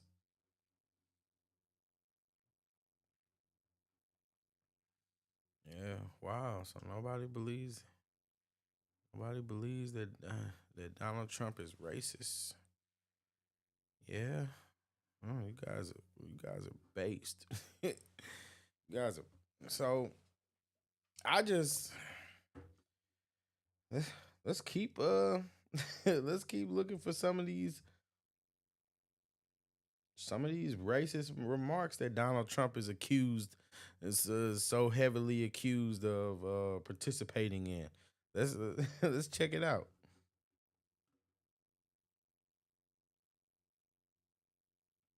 You had some very bad people in that group, but you also had people that were very fine people on both sides. Good morning and welcome to AM Joy. I'm Jonathan Capehart in for Joy Reid. Oh, I remember you. It's been 1 year since neo-Nazis and white nationalists took to the streets of Charlottesville, Virginia, where a so-called Unite the Right rally turned into a deadly clash between white supremacists and counter-protesters. Now, most presidents... Oh, look at that labeling. ...would use a crisis like that as an opportunity to bring the country together and to denounce hatred. But not this president. Over the last 12 months, Trump has instead amplified his racist rhetoric and policies. Here's a look at some of his comments. On Confederate monuments, sad to see the history and culture of our great country being ripped apart with the removal of our beautiful statues and monuments. Let's be clear about something here. This happened 5 days after Charlottesville. These beautiful statues and monuments were to people who were traitors to the Union, and they were erected to intimidate and subjugate African Americans, mostly in southern states. On NFL players, get that son of a bitch off the field right now. Out. He's fired. He's fired. Doing a poor imitation of the president on September 22nd, 2017. That was at a rally in Alabama, saying these things to his supporters. On Puerto Rico, they want everything to be done for them when it should be a community effort. They are Puerto Ricans. They are American citizens. They lost everything. They, by and large. Michaela says, I personally have never heard Donald Trump flat out say that he doesn't like black people. Yeah, I haven't either. I've never heard it. In fact, I've never heard him even say anything that would insinuate that he doesn't like black people. I'll take it a step further. You're absolutely right. I don't think that he's ever even insinuated that he doesn't like black people or said anything that would lead someone that's logical and rational to believe that he doesn't like black people. Now, whether he's an elitist, now that's a different thing. But I don't think being an elitist is necessarily a crime. But I haven't heard it. So I agree with you. Thank you for your comment because, like I said before, you are helping the show go along, and I love it. I appreciate it so much. Have moved to Florida, and come November, they most likely will vote. They also, 1,427 of them, the Puerto Rican government announced this week, died in Hurricane Maria. This is probably one of the most egregious among many egregious things. Guys, I just want to stop this for a second and say that I appreciate you guys for watching this because you really honestly could be anywhere doing anything, but you choosing to spend your time watching this stream and watch me. And I just want to say that I am eternally grateful for it, and I really appreciate it. So thank you for that. At a White House ceremony honoring Native American war heroes. You were here long before any of us were here, although we have a representative in Congress who they say was here a long time ago. They call her Pocahontas. This was said in the Oval Office by the President of the United States. And to make matters worse, that portrait that you see there over the man's head here on the right, that's a portrait of Andrew Jackson, the 7th president of the United States, who was a slave owner, who also instituted the Indian Removal Act that led to the Trail of Tears and Death. Why are we having all these people from shithole countries come here? Another deplorable statement said by the President of the United States in the Oval Office with members of Congress. Those shithole countries, by the way, he was talking about Haiti, El Salvador, countries in Africa. Again, actual shithole countries. I'm sorry. I'm just going to say that. It's a difference between being just saying things out the side of your neck and really honestly meaning something. When you really look at Haiti, when you really look at El Salvador, these places like that, I know for a fact that at least Haiti is a shithole country. And that's just the truth of the matter. It's the truth. You wouldn't want to move to Haiti. You wouldn't want to move to these countries. You can't sit there and call somebody racist because they're pointing out the facts. And like because they're telling the truth, you wouldn't want to move to Haiti. Be honest. As poor as they are, with all the crime and the violence that they got going on, you wouldn't want to move to a lot of these places that he was talking about. You're just mad that he said it. But the truth of the matter is, you think that they're shithole countries too. If you wouldn't go there for a vacation, then shut up, because you can't call him racist for that. You can't call him racist for that. And if you're wondering why I'm stopping the video, it's because comments get priority, because guess what? That you're helping the show. So thank you for being dope, and comments get priority. And for all those that love Joe Biden, he has flat out said racial remarks, but people just love him. And you're absolutely right. You're absolutely right. Joe Biden got up and said that black and Hispanics were too stupid to fill out applications to get vaccinated. Joe Biden is on record saying some of the most egregious stuff. Like, do y'all remember that video where he was talking about where he was with the kids and he was talking about how he can relate to young black kids because he's used to roaches and stuff like that. Like, Biden has said some real off the wall stuff. And honestly, I'm tempted to pull out a counter video just to show all the amount of things that Joe Biden has really said that are actually racist. And so, yeah, I'm really thinking about doing that. Michaela, you're absolutely right. You're absolutely right. Thanks for your comment. RJ, shout out to RJ, says the reason why these countries are shitholes is because of their own corrupt government. Look at how the gangs just took over Haiti. How the hell can they let that happen? Yeah, you're absolutely right. You're absolutely right. Their government is corrupt as hell. Government is corrupt as hell. And even when you look at Haiti, when Bill Clinton and Hillary Clinton went there and they did they did their help the kids thing, and then they found out that they were involved in a lady that was kidnapping kids over there and trafficking children. Yeah, guess what? A lot of that stuff, the Haiti government knew about it too. The Haitian government knew about it too. So these people are not. Yeah, this is crazy. RJ, you're absolutely right. The reason why is because of their own fault. So it's not like you're racist for calling them shithole countries. They're like that because of their actions, and I agree with you. It's the same reason why the hood remains the same. Same reason the city of Baltimore has so many problems, or Chicago. Yeah, you're right. Or what's it, Dalton? Or Dalton with that Tiffany that Tiffany chick, that real crazy mayor, the one that was taking all that money. Yeah, and I'm thinking about diving into that story because I'm just now actually learning about how serious what she was doing is, and it's just crazy. Yes, Michaela says yes, and thank you guys for y'all comments. I appreciate you. Like I said, let's get back into this.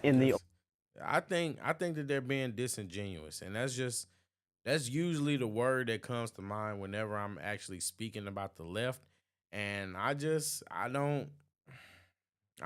here for it though. Oval Office. June 19th, 2018. Democrats are the problem. They don't care about crime and want illegal immigrants, no matter how bad they may be, to pour into and infest our country like MS-13. Notice that date, June 19th, 2018. That is about 3 days and 3 years after Donald Trump announced his candidacy for the presidency, where he called Mexicans rapists. But infest our country. He didn't call Mexicans rapists. Oh, he didn't call Mexicans grapists. He said that's not what happened. And this is what I'm talking about when I say that they're mischaracterizing what he's saying. No, he was talking about specific people that are coming over the border committing crimes. And that's just like during the presidential debate when he brought up coyotes and people thought that he was talking about actual coyotes. But then if you actually do your due diligence and look it up, then you'll find that coyotes is a term for people that were smuggling people over the border. So People love to take what he's saying out of context and try to make Donald Trump look a certain way. Some people think he's an evil genius. Some people think he's the stupidest person on the face of the planet. Some people actually have the audacity to think he's both. They can't even keep it consistent. He's stupid and he's an evil genius. 1 minute, he's the most conniving, manipulative person in the world, and then in the next minute, he's so stupid that he can't even form a sentence or read or write. And so at the end of the day, even the left isn't consistent with their gripes with this man. They're not even consistent with their gripes. But he never once said that Mexicans or Hispanics are in general grapists and murder. He didn't say that. He was talking about the people coming over the border doing it. And there are people coming over the border doing that. So at the end of the day, it's not racist when you're calling out a fact, when you're stating a fact. That now takes the rhetoric to a whole new level where he is dehumanizing people. And when people are dehumanized, bad things can and have happened. Bad things were happening. She is a low for him to even say it and bring it up in the first place. Bad things were happening. When people get smuggled, when the situations that are going on, how they're getting smuggled, all that stuff, bad things were happening. Bad things were happening already, or else it wouldn't even been brought up. Q individual, Maxine Waters. I said it the other day. Hi, I mean, honestly, she's somewhere in the mid-60s. I believe that. Maxine Waters has been in Congress since 1993. She told me on my podcast at the Washington Post, quote, "I'm so offended by this president that I think it requires me to speak truth to power." That was May 2017. You can see her live here tomorrow on AM Joy. Okay, I'll let's ask talk her. about Maxine Waters, right? Maxine Waters is another example of why, of what I mean when I say that these people are hypocrites, because they have so much smoke for Donald Trump talking about some election or the election fraud and how he started the January 6th incident with even though a whole committee was hired and they found nothing, even though there was no record indicating that Donald Trump had any communications or anything showing that he orchestrated or had anything to do with what happened on January 6th. But they'll take a statement like he's saying, like, we're gonna go and we're gonna fight like hell, and they'll take that statement and use that as an admission of guilt. But then Maxine Waters, she can make the similar statements like that, and it's okay. And it's okay. And she can talk about and actually almost incite violence with her statements. Her statements can literally be the equivalent of yelling fire in a movie theater, but she's gonna get a pass. Why does she get a pass?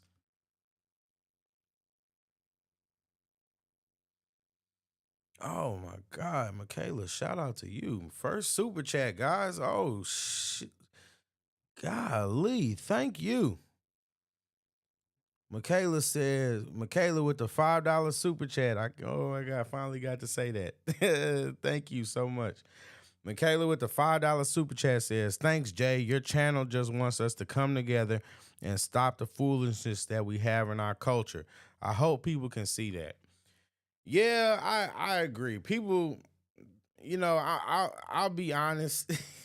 people don't really understand that. Sometimes they'll see like the black culture is trash, or they'll see, you know, me using examples of people to illustrate that the culture is trash, and they'll take that and they'll basically straw man my arguments, and you can tell that they don't watch the videos all the way through, because it's like certain things that they say that they wouldn't say if, you know what I mean, they wouldn't say these things if they actually watch the video. But at the end of the day, you know what I mean, people like you, and you know, I appreciate you. Like that's all. You make it worth it, because at the end of the day, at the end of the day, Noah's Ark wasn't built for everybody, and that's been my philosophy and my approach to it.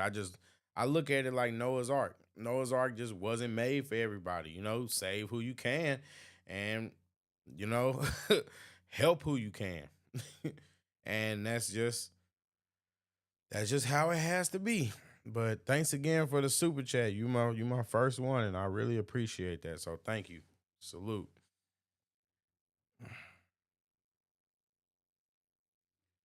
Let's go back to this clown. About this. I think allowing millions and millions of people to come into Europe is very, very sad. I think you are losing your culture. That is total white nationalist rhetoric coming from the President of the United States, the President of a country founded and nurtured by African slaves, a country of immigrants. This another reprehensible thing. The NFL players are at it again, taking a knee when they should be standing proudly for the national anthem. Numerous players from different teams wanted to show their outrage at something that most of them are unable to define. They make a fortune doing what they love. That was Friday. Mr. President. I think that's a valid opinion for someone who's a patriot. I mean, if you're patriotic, then yeah, of course you would be offended when people aren't standing for the national anthem. So I mean, at the end of the day, you have your reasons, and if you have your reasons for doing that, and if you choose to do that, then just stand on business. Just stand on what you say, stand on what you believe in, and take the criticism. If you have the balls to get on your knee during the national anthem, take whatever criticism comes with it. Because at the end of the day, right or wrong, you're the one who has to deal with that choice. But you can't sit there and judge people and call them racist because they believe that you're not patriotic. And at the end of the day, a lot of football players, the reason why they're taking a knee, he's right. They can't explain what they're talking about. They can't explain what they're talking about. And at the end of the day, you're just going along to get along. And that's how it just seems to me. It just seems like you're just going along to get along. And a lot of people don't actually care about the causes that they claim that they care about. They're just doing it because to virtue signal people. So do I think that there were NFL players who were taking the knee simply because they thought it would make them look good? Absolutely. Absolutely. Do I think that people need to be called out for taking the knee? I think that people have the right to do so because, like I said, they're patriotic. People like Donald Trump, regardless, hate him or love him, he's patriotic. He cares about America. And at the end of the day, that's the way that it should be. You should care about America. You should care about America. And that's just the truth of the matter. And I just another example of being disingenuous. How much more do we got? Those NFL players know exactly why they're taking a knee. Colin Kaepernick hasn't worked since he's been blackballed by the NFL. It would do the country a great service, one, if you would stop tweeting about that, and two, truly find out what these players are protesting. And again, the last part of that tweet, be happy, be cool. A football game that fans are paying so much money to watch and enjoy is no place to protest. You can read the rest of that yourself. But I want to make one could argue that he makes a good point that sports events are not the place for activism. There has to be something, and that's my biggest problem with a lot of this culture war stuff, is that it's invaded everything from the media, from like the TV shows, the movies. You can't go on TV without seeing some type of woke messaging. And you know what? I'm okay. Like, do what you got to do. But there's no balance. There's no balance in this culture situation. So what you have is one side that's trying to push their narrative, and they think that it's okay to do whatever and say whatever. But then they try to silence the other side. And that's not how you progress. There will never be any progression, especially with the black community, because at the end of the day, black community isn't willing to talk to anybody. And when they do, or when they are willing to talk to people, then guess what? They shun them like Ice Cube. They shun them. You excommunicated. You not this. You labeled as the boon with a C. You called all kind of names. You a sellout. You this. You're that. And at the end of the day, how are we supposed to come together if we don't have difficult conversations? That's why what Michaela said is so important, because it is bigger than that. Because if you think that I'm just sitting here getting up here just ragging on black culture just because I want to rag on black culture, then I'm sorry, but you're mistaken. That's not what I'm here to do. That's not what I'm here to do. That's not what I seek to do. That's not what I get enjoyment out of doing. I like talking. I like having conversations. I like stimulating my brain. I like having thought-provoking conversations.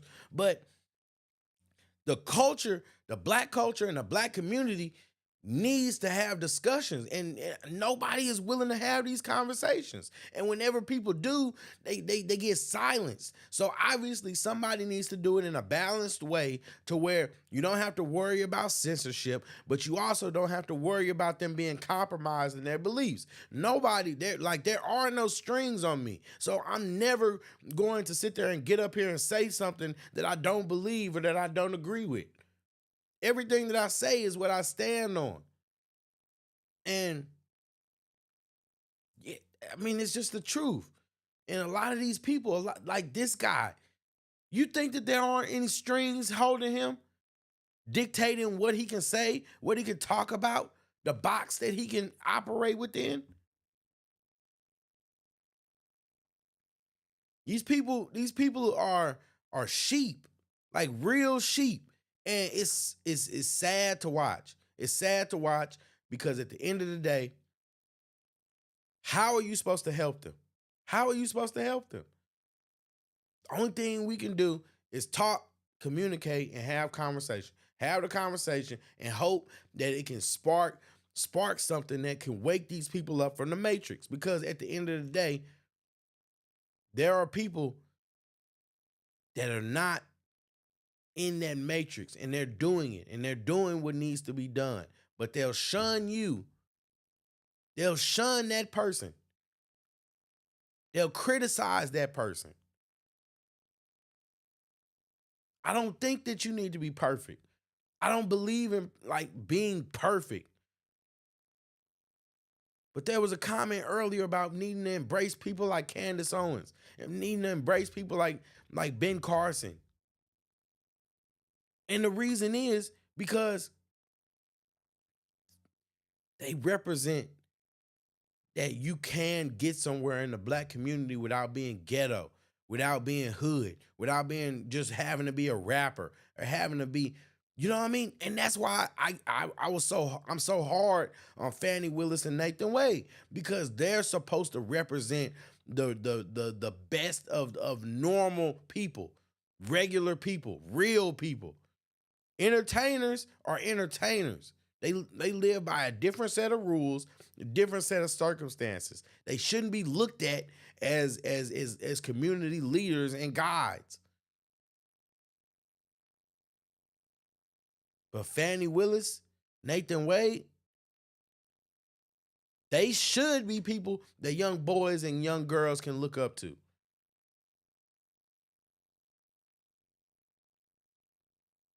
They thought they were untouchable. Thought they were untouchable. They like P. Diddy. P. Diddy thinks he's untouchable. P. Diddy thinks that he can do whatever he wants to anybody, and you're just supposed to go along with it because he's P. Diddy.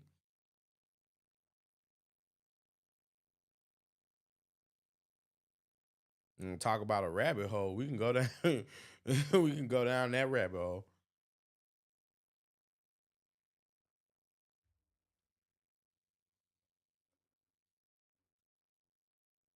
It's crazy. Let's get back into the video. One thing clear, I don't know if many people realize or understand. When Colin Kaepernick started protesting at the NFL games, he originally sat on the bench, sat out the national anthem until another then NFL player, who was also a veteran. Michaela said, oh, don't get me started on Puff.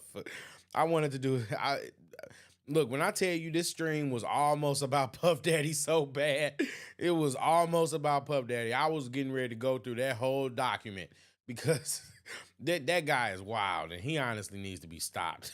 He needs to be stopped. What Cat Williams say? You got to tell him no.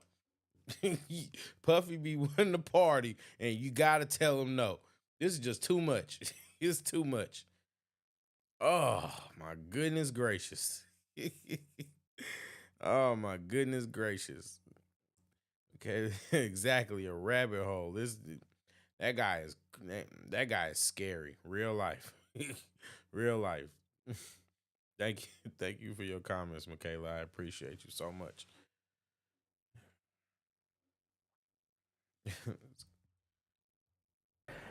wrote an open letter to him. He and Colin Kaepernick met, and it was because of that meeting with that veteran that Colin Kaepernick learned that the way... Just so you know, I'm definitely still going to talk about that Diddy situation, though. Definitely 100%. that members of the armed forces honor their fallen brothers and sisters is to take a knee. That is why Colin Kaepernick is taking a knee, something the president either doesn't know or doesn't care to understand. Joining me now is Tim Wise, author of White Like Me, Karine Jean-Pierre, senior advisor at MoveOn.org, and Tremaine Lee, national reporter at MSNBC, who has a new documentary, Stone Ghosts, A Journey Through the Confederate South from Charlottesville to Selma. Tim, let me start with you. Let me just get your general impression of these 10 tweets, the 10 racist statements from the president, which I must say are all the statements made since Charlottesville and are only some of the things attributed to the president. Well, that's literally the tip of the iceberg in an over 40-year process of either doing or saying racist things on the part of this man. So you've clearly demonstrated the receipts. And for people to continue denying that this man is either himself a racist or at the very least is happy to empower racist is absurd. Remember, Barack Obama was called racist by right-wing talk show host for having a tax on tanning salon visits. That was actually seen as an attack on white people, right? Like, he was criticized for condemning the actions of one police officer in Cambridge, Massachusetts, who did in fact make a stupid decision to arrest Professor Gates. That was evidence that he hated white people. But the very same folks who will talk about taxes on tanning beds will look at all of those things that you just said and say, well, I'm not really sure if he's racist. Look, the reality is whether he in his heart is a David Duke level racist or white supremacist is just not the point. When you do those things over and over, when you spend more time condemning... How is a person's heart not the point? How is a person's motive not the point? That's literally the point. Without that, you have nothing. You have no basis. Everything else is just interpretation, and you can interpret wrong. What are you talking about? Black ball players taking a knee in protest of police brutality than you spend condemning Nazis who are going to be gathering outside your house tomorrow. You are either a white supremacist or... Nazis? Wow. Someone who is incredibly comfortable with the presence of white nationalism on your doorstep. It tells us a lot about you. Karine, since you are in Washington, let me have you jump off what Tim was just saying. The so-called Unite the Right rally is going to be happening tomorrow in Washington within a stone's throw of the White House. The president isn't there, but he has tweeted about Charlottesville. He tweeted moments ago, the riots in Charlottesville a year ago resulted in senseless death and division. We must come together as a nation. I condemn all types of racism and acts of violence. Peace to all Americans. Do you even believe the president of the United States? Not at all, Jonathan. Look, the president has the temperament of a toddler and the mind of a white supremacist. And I say that because he knows exactly what he's doing. He knows. This is a side note. It's completely off topic, but I got a question. Michaela, I did a stream yesterday, and we were talking about the Fannie and Willis situation again. And I want to know, would you ever give, this is specifically to you, Michaela, would you ever give back money that a guy spent on a date for you? Just curious. Would you ever pay that money back? I just want to know. I just want to know, because I don't think that most women would do that, but I could be wrong. But, you know what I mean? I just want to know. Inquiring minds would like to know. Knows that he's dividing the country. He knows that he's emboldening racists and bigots. We see that in his policies. We see that in his tweets. And I want to go back to a tweet that you mentioned, Jonathan, just now from 24 hours ago on the eve of Charlottesville. Yeah, I knew it. I knew it. Thank you. Most guys would just charge it to the game. Thank you. Phil, that tweet where he attacks NFL players. And the thing about that tweet is, if you really dig into it and look at what he's saying, be cool. You're being paid a lot of money to do this. What it tells me is that he sees black athletes in general. No, she's not on a different level. She just lying.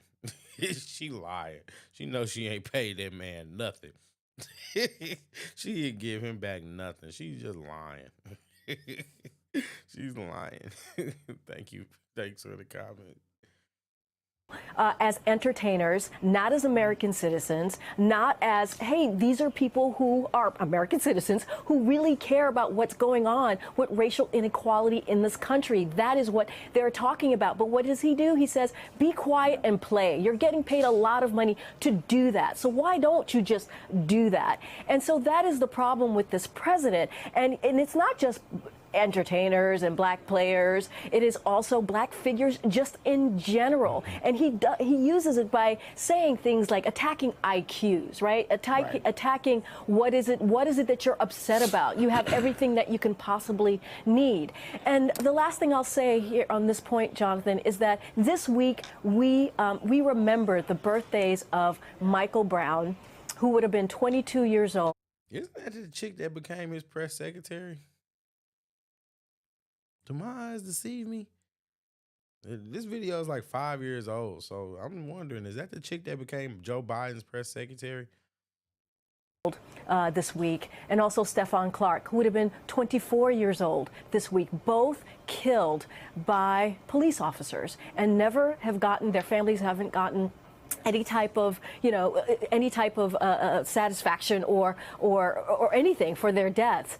And this is what NFL players, black people who are speaking up against this racial inequality are talking about, their lives. And let's keep in mind, it was in the death of Philando Castile in Minnesota that moved Colin Kaepernick to do his very public protest. Tremaine Lee, let me bring you in here to get your response. But before we do that, we have to show this clip from your documentary, Stone Ghosts in the South. Let's watch that and then talk about it on the other side. What happened in Charlottesville. Someone was killed, someone was shot at, someone else was beaten up. Does it surprise you when you see that people are that virulent about their support and defense of Robert E. Lee and the rest? Well, they're not the ones that started it. Defending it, yes, I can understand that, but they're not the ones that started it. Had the people not wanted to tear down a beautiful monument, it wouldn't have happened. So it's the counter-protesters' fault. I think one thing that has been lost in all this, we know Heather Heyer's death and we mourn her collectively, right? And we see the divisions. But this all started over Robert E. Lee. People came out in defense of this statue. I wanted to go back down to the South to better understand what this deep connection was all about, because we knew that it was always about more than just a monument. So we went to Virginia and Kentucky and Alabama and Mississippi and spent time with the descendants of Confederate veterans and what these idols, these monuments mean to them, but also on the other side, black folks who have to walk in the shadow of these statues, ancestors of the enslaved, to talk about this complicated, disturbing history, but also how it resonates today, because when you talk to folks, they'll give you every other reason besides slavery for the Civil War. They'll talk about all the pinpoints of the lost cause, that it wasn't about slavery and that the slaves were actually kind of happy, and it was about defending virtue of this antebellum South, right? And so there's a lot of mythology and romance, but at every turn, people are, engulfed in this sense of history. 1,500 Confederate monuments across the country. And there are schools named after them. It's hard to travel the South at all without crossing Jefferson Davis Highway at least once. They're knee-deep in it. Yeah, I mean, I had to go to my old car dealership on Jefferson Davis Highway to go get it repaired, which called me every time. And since you mentioned the number of Confederate monuments that are there, we have this graphic where today there are more than 1,700 Confederate monuments that remain in public spaces. Since Charlottesville, 113 of those Confederate symbols have been renamed or removed across the United States. I want to, since you brought up, Tremaine, Heather Heyer, her mother, Susan Breaux, understandably has been more public this week because it's the anniversary of Charlottesville, and she gave an interview to MSNBC on Friday. Let's take a look at that. Can you talk at all about it, whether you think the president has helped or hurt progress in Charlottesville? I personally couldn't say one way or the other. I can tell you what David Duke and Richard Spencer and Jason Kessler and I believe Matthew Heimbach have even said, and that is that the current administration has given them the go-ahead, given them a thumbs up, given them a wink and a nod. That's their words, not mine. Tim, I mean, isn't that the issue here? Yeah, I mean, I spent the opening 5 minutes of this show flat out calling the president a racist, but there are people who are using his using of the bully pulpit of the presidency to be open about their bigotry.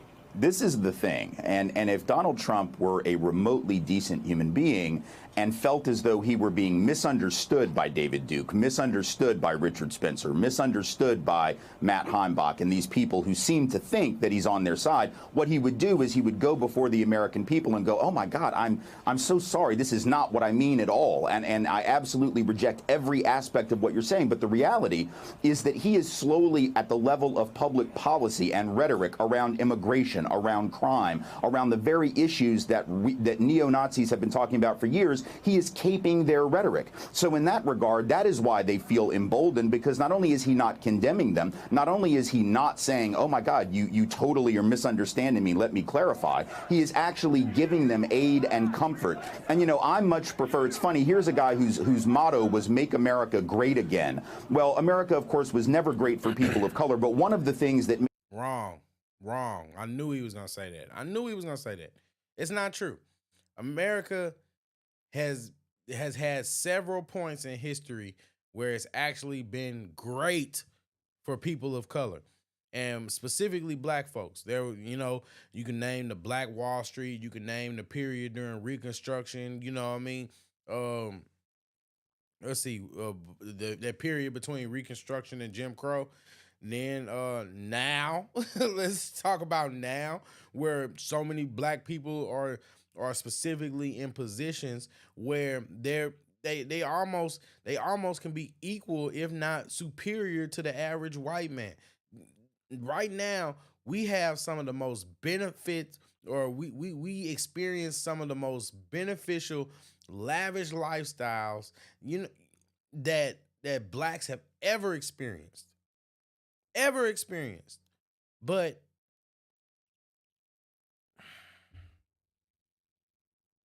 has it made us better? Has that made us better?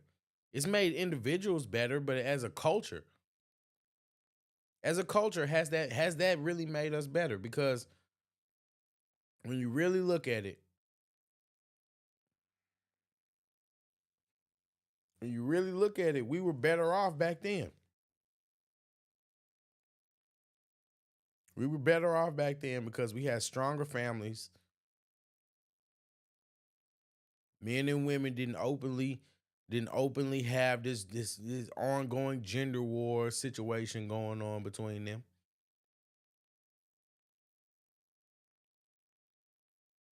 This is what we're dealing with.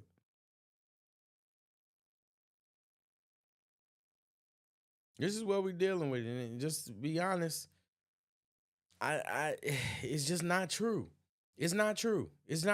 There's been plenty of times in history where America has actually benefited people of color, especially now, when they literally have laws and policy that make your life easier. DEI, I'm against diversity, equity, and inclusion because I believe in merit and equality of opportunity, not outcome. I believe that everybody should get a fair chance, and people don't need you to manipulate the outcome for them to make them better, because I don't believe that that's gonna make the country or the society that we live in better as a whole. That's my position on that. And I don't think that people really realize what they say when they make statements like America was never great for black people. What do you mean? You're an American. We're not in the days of slavery or segregation anymore. You get the same benefits. And if you don't, it's usually because you don't know how to go about getting them. So don't hate on people that actually figure it out, because when people do figure it out, you call them a sellout, or you tell them, or the kid or their kids, when they're raised better and raised different, then you call them, you say that they acting white, or that they don't think that they black, or you know what I mean? So at the end of the day, we can sit there and pretend like what you say is true, but in reality, it's never been a better time to be black right now, because you have the opportunity to literally start now creating things that could benefit your family for generations to come if you actually took the time to really, really invest in not just yourself, but your legacy, because that's what you're going to leave behind when you're not here anymore. If people invested more in their legacy, they would think more about the actions that they make, and they would make better use of their time. The time that they have here, they would make better use of it.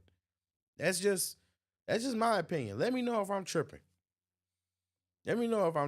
But I just don't subscribe to that. Us a little greater was once upon a time, a few generations back, we knew how to deal with Nazis. We didn't say that there were some fine people among them. We realized they gotta go. And in this particular era, apparently we have forgotten that wisdom. So if Make America Great Again means let's get back to a time when we did not coddle Nazis, I'm all for that. My concern is that it's more about what those statues represent, which is let's go back to this nostalgic, fictive time of white male domination. That is what they are talking about. That is what this president is playing to, and that's what's so incredibly dangerous in this particular moment of our history. How many times have you actually had a conversation with people from that side to actually know what they actually believe, or to know what that Make America Great stands for? Because I guarantee you, if you were to actually talk to them, that's not what they would say. So at what point, leftists, are you willing to actually listen to the other side, and instead of just assuming that you know, because you really don't? Most people think the same way as these people, but at the end of the day, if you were to actually talk about anybody that supports Make America Great Again, you would know that they don't actually believe what these people are trying to portray in them. They're not neo-Nazis. Most of them are not out to get anybody or hurt anybody. They want their country to go back to the way it was. And when they say the way it was, they just mean without all this cultural identity nonsense where things like masculinity are under attack and everything is about racism and cancel culture. That's what they mean. And those things are valid. It's valid critiques. So I want to let's keep looking at these videos and see. Let's see if we can actually find someone or something that actually would indicate that Donald Trump is racist. Or if anybody actually, let's look at the poll, because it seems like nobody actually thinks that Donald Trump is racist. Nobody. And that's not by mistake or design. The people watching this are not stupid. You know what I mean? Let's check out this video. Excuse me, would you mind taking a picture of us? Oh, no problem. Thanks. Ooh, yes, problem. You need Verizon. Get the new iPhone 15 Pro with tons of storage, so you can take all the pics. Trade in any iPhone in any condition and get iPhone 15 Pro and iPad and Apple Watch SE all on us, only on Verizon. Okay, why do you keep calling this the Chinese virus? There are reports of dozens of incidents of bias against Chinese Americans in this country. Your own aide, Secretary Azar, says he does not use this term. He says ethnicity does not cause the virus. Why do you keep using this? A lot of people say it's racist. It's not right.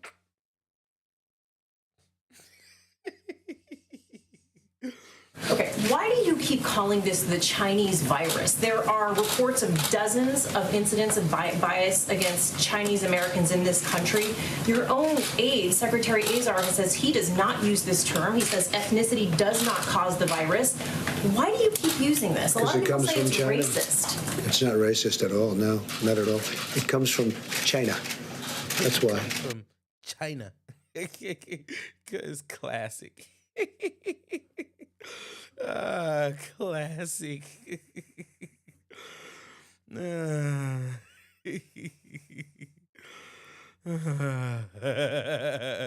It comes from China.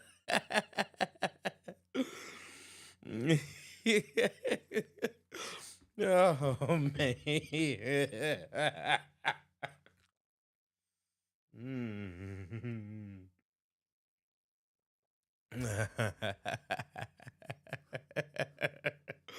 Because it came from China. It was the way he said it was such a straight face. It came from China. Michaela says, "Oh my goodness, this started a riot." I remember. I remember. Man, at the end of the day, like you said, it came from China. So guess what? It's not racist. It can't be racist if what you're saying is true. Let me rephrase that. Let me not say it like that. Just because you can say something true and it be racist, but what I'm saying is that's not evidence to say that it's racist just because he used the term of an ethnicity or a nationality. It came from China. The virus came from China. We know that now. God, I hope they don't flag me for this, but it's the truth. It came from Michaela. You're absolutely right. That's exactly what happened. God, yeah, and yes, you're right. He didn't say anything about Chinese being less superior in his less superior in his statement. He also didn't say that the virus was caused by being Chinese. He didn't say that ethnicity, talking about ethnicity doesn't have anything to do with the virus or whatever like that. He didn't say it did. He simply said that the virus came from China. So he called it the Chinese. Oh man, but it's hilarious. Trump is funny. One thing you can't never take away from him. Trump is funny. Comes from China. I want to be accurate. About Chinese Please, John. Please. The aides behind you. Are you comfortable with this term? I have great love for all of the people from our country. But as you know, China tried to say at one point, maybe they stopped now, that it was caused by American soldiers. That can't happen. It's not going to happen. Not as long as I'm president. It comes from China.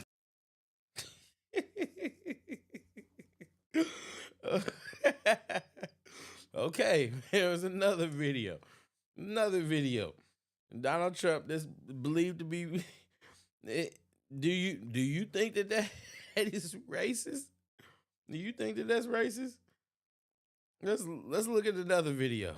Just racism throughout the decade. After that terrible attack in Central Park, you spent a lot of money taking ads that seemed, Donald, to the casual reader, insightful, like vigilante. Wow. Of course I hate these people. And let's all hate these people, because maybe hate is what we need if we're going to get something done. I mean, it's incredible when a reporter asks me whether or not I have compassion for the people that did this crime. I have absolutely no compassion. How about Now, those statements were in regard to the Central Park 5, and I think that a lot of people like to use this situation to characterize him. And before we go any further, I just want to say that people are just being disingenuous, because when you look at people doing certain crimes, and you know what I'm talking about, when there are certain crimes that you don't care whether somebody actually did it or not. The fact that they were accused is enough for you to form an opinion about them and to go on the deep end and basically sentence them and give them a sentence. You already know that. There are a lot of people that are like that. But what's so different about it when Trump does it? What's so different about it when he does it? Because he was going off of the information that he had, and he formed his opinion, and he spoke, and he may have been wrong about it. But how many of you have been wrong about what you said? Not you in the comment, not you watching this video, because like I said, y'all are dope. Y'all are better than everybody else. For real. But what's different about when Donald Trump does it than when other people do it? Why is Donald Trump not allowed to be as human as everybody else? Make that make sense. A well-educated black has a tremendous advantage over a well-educated white in terms of the job market. And I think sometimes a black may think that they don't really have the advantage or this or that, but in actuality, today, currently, it's a great, I've said on occasion, even about myself, if I were starting off today, I would love to be a well-educated black because I really believe they do have an actual advantage today. I said, I believe I have more Indian blood in my veins than you have, and I have none. They don't look like Indians to me, and they don't look like Indians to Indians. I would like to have him show his birth certificate. And can I be honest with you? I hope he can. Because if he can't, and if he wasn't born in this country, which is a real possibility, I'm not saying it happened, I'm saying it's a real possibility, much greater than I thought 2 or 3 weeks ago, then he has pulled one of the great cons in the history of politics. Was it a birth certificate? What's racist about asking for a birth certificate? Either you got it or you don't. You know, some people say that was not his birth certificate. So maybe it was, maybe it wasn't. You don't believe it was his birth certificate? No, I don't know. I'm saying I don't know. When Mexico sends its people, they're not sending their best. They're bringing drugs, they're bringing crime, they're rapists, and some, I assume, are good people. Negotiating with China, when these people walk in the room, they don't say, oh, hello, how's the weather? It's so beautiful outside. Isn't it lovely? How are the Yankees doing? Oh, they're doing wonderful, great. They say, we want deal. Do you want to renegotiate deals? Some of us. Deal. We want deal. Let's renegotiate deals. I would say about 99.9. Is there anybody that doesn't renegotiate deals in this room? This room negotiates. I want to renegotiate this room. Perhaps more than any room I've ever spoken to. Donald J. Trump is calling for a total and complete shutdown of Muslims entering the United States until our country's representatives can figure out what the hell is going on. Look at my... Now, for people that probably might hear that and think that that was targeting Muslims or people of Islamic religion, no, there was situations that were going on. I'm like, this was a couple years ago. There's so much stuff that happens. I can't remember exactly what situation he was specifically talking about, but there were situations that were going on that will warrant the president of the United States saying that we probably need to be a little cautious about what's going on. And I don't think that justifies or qualifies somebody as racist. African American over here. Look at him. Are you the greatest? He's a Mexican. We're building a wall between here and Mexico. The answer is he is giving us very unfair rulings that people can't even believe. This case should have ended years ago on summary judgment. Our inner cities, African Americans, Hispanics, are living in hell because it's so dangerous. You walk down the street, you get shot. Are you going to include the CBC, Mr. President, in your conversations with your urban agenda, your inner city agenda, as well as... Am I going to include Are you going to include the Congressional Black Caucus and the Congressional Hispanic Well, I would. Caucus, I tell you what, do you want to set up the meeting? Do you want to set up the meeting? No. Are they friends of yours? I'm just a reporter. No, I think there's blame on both sides. You look at both sides.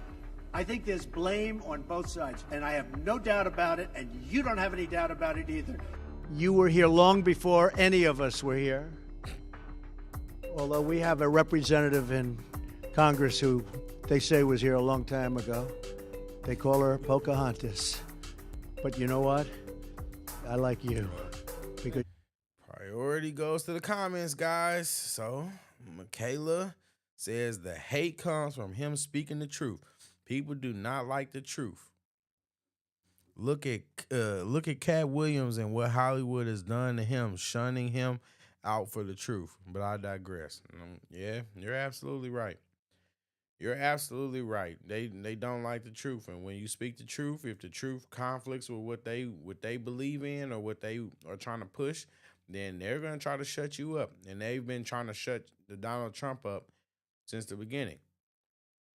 Since he became president, they've been trying to shut him up, and it's just. You know, honestly, it's really kind of sad at a certain point because think about all the things that they've done. Do you know, I saw a Times article, a Time magazine article, And it basically, I printed it out because it was just it was just insane that so many people literally were coming together in order to, it was almost like a cabal or the Illuminati coming together in order to make sure that Donald Trump wasn't reelected. And to be honest, you don't think that that's scary? Like, let me know. Do you guys think that that's scary that a group of people from the media, from politicians to business owners were literally working together in order to conspire against a presidential candidate and the acting president in order to make sure that he didn't become president again? That's insane. That's insane. That's insane. Thank you for your comment, Michaela, as always. Appreciate you. You are special. According to the New York Times, he complained. Guys, shout out to Michaela. She been holding it down. For real. That the 15,000 Haitian immigrants who received visas in 2017 all have AIDS. In that very same meeting, the Times reports, he said that once the 40,000 Nigerian immigrants given visas arrived in the U.S., they would never go back to their huts. The White House denies this report. The Post reports that according to two people briefed in the meeting, the president asked, quote, "Why are we having all these people from shithole countries come here?" referring to African countries. And Haiti, the president then went on to talk about how they need. I said it earlier. They're probably shithole countries. They probably actually are shithole countries. To bring in more people from places like Norway. In a new and truly stunning attack on his former White House aide and former primetime co-star Omarosa Manigat-Newman, this is what the president just wrote. Quote, "When you give a crazed, crying lowlife a break and give her a job at the White House, I guess it just didn't work out. Good work by General Kelly for quickly firing that dog." Now, Manigat-Newman's tell-all. Yeah. I think that was just mean. I don't think that was racist. I think that was mean. Yeah. I mean, really. Yeah. I don't think that was racist. Okay. Let's go to CNN and let's hear them crying about Donald Trump's statements again. You can solve this puzzle. Your IQ is 1/4. The app is called 2 Dots. Just moments ago in South Carolina, Donald Trump accused the sitting president of the United States of hating black people. It's the only thing he's really been good at his entire career. You know what that is? Being a racist, because he's a racist. Biden spent years palling around with... Michaela, if you're still in the chat, let me know what I should talk about next. You get to pick what I talk about next for being such a special supporter. I appreciate you. Let me know. Notorious segregationist. Donald Trump made that remark in South Carolina while making a pitch to the core of the Biden coalition, black voters. Now, Donald Trump failed to mention a few important things there. He was the guy who played footsie with white nationalists after Charlottesville. Donald Trump was the guy who had to be asked over and over again to distance himself from David Duke, the literal grand wizard of the Ku Klux Klan. And the actual Trump sales pitch to black voters was even simpler than that. Biden bad, Trump good. And I'm thrilled to be here tonight with crooked Joe Biden's absolutely worst nightmare. Hundreds of proud, black, conservative American patriots. They shouldn't be doing well because, honestly, they've done a lousy job for you. They've done a lousy job for you. They've done a lousy job for everybody. But for black Americans, they have done a very poor job. If you want strong borders, safe neighborhoods, rising wages, good jobs, great education, and the return of the American dream, then congratulations, you are a Republican. It's pretty simple. Trump says that he's not going to take the black vote for granted. He says under the last 4 years of his presidency, he achieved the lowest African-American unemployment rate ever recorded. But it turns out that's not true. The all-time low for black unemployment was set by, you guessed it, Joe Biden in April of 2023. at 4.8 percentage points. And Trump also added this.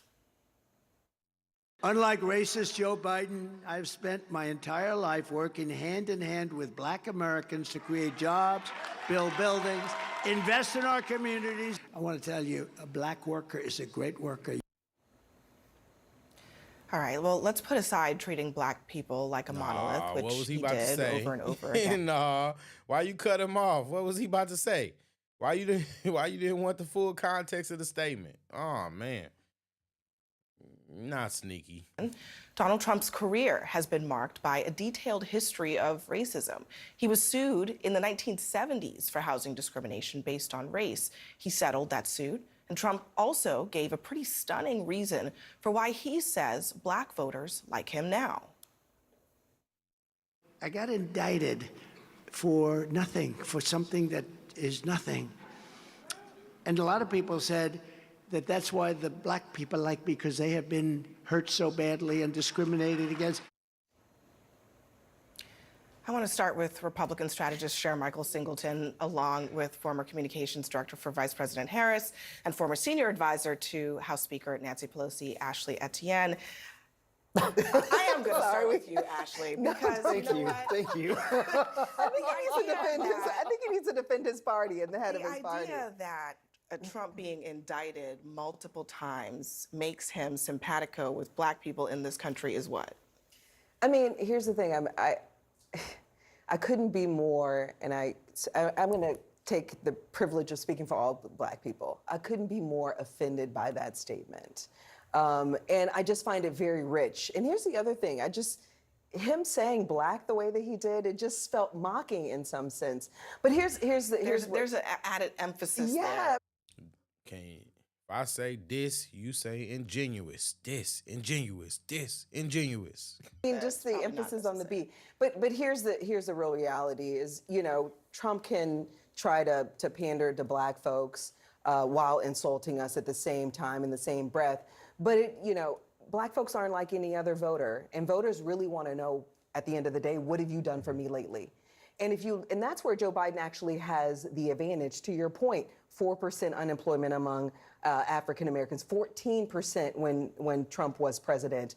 Joe Biden created 15 million jobs, just canceled $1 billion in student loan debts, which really is going to set up a lot of black folks to create generational wealth. And that's what it boils down to. So this to me is just, it's pandering. It's at its worst, but it's not going to have a major impact. Chair Michael, you know the person who started this organization that Trump was speaking at. Is this what he had in mind when he created a space? And let's be honest, there are black conservatives. Yeah. There needs to be black conservatives. But is this what he had in mind when he created this space? I mean, look, I think that African Americans do have some dislikes about the current iteration of things, politically speaking.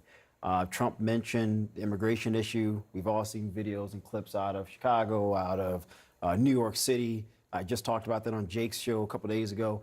So there are some points of contention there. I do also think that there's some points of contention with black men in particular.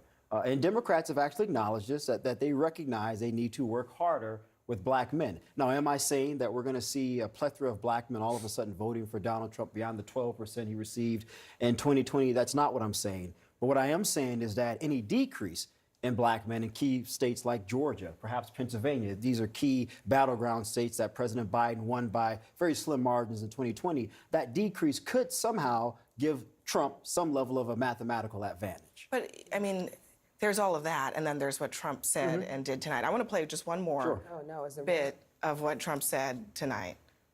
Oh, God.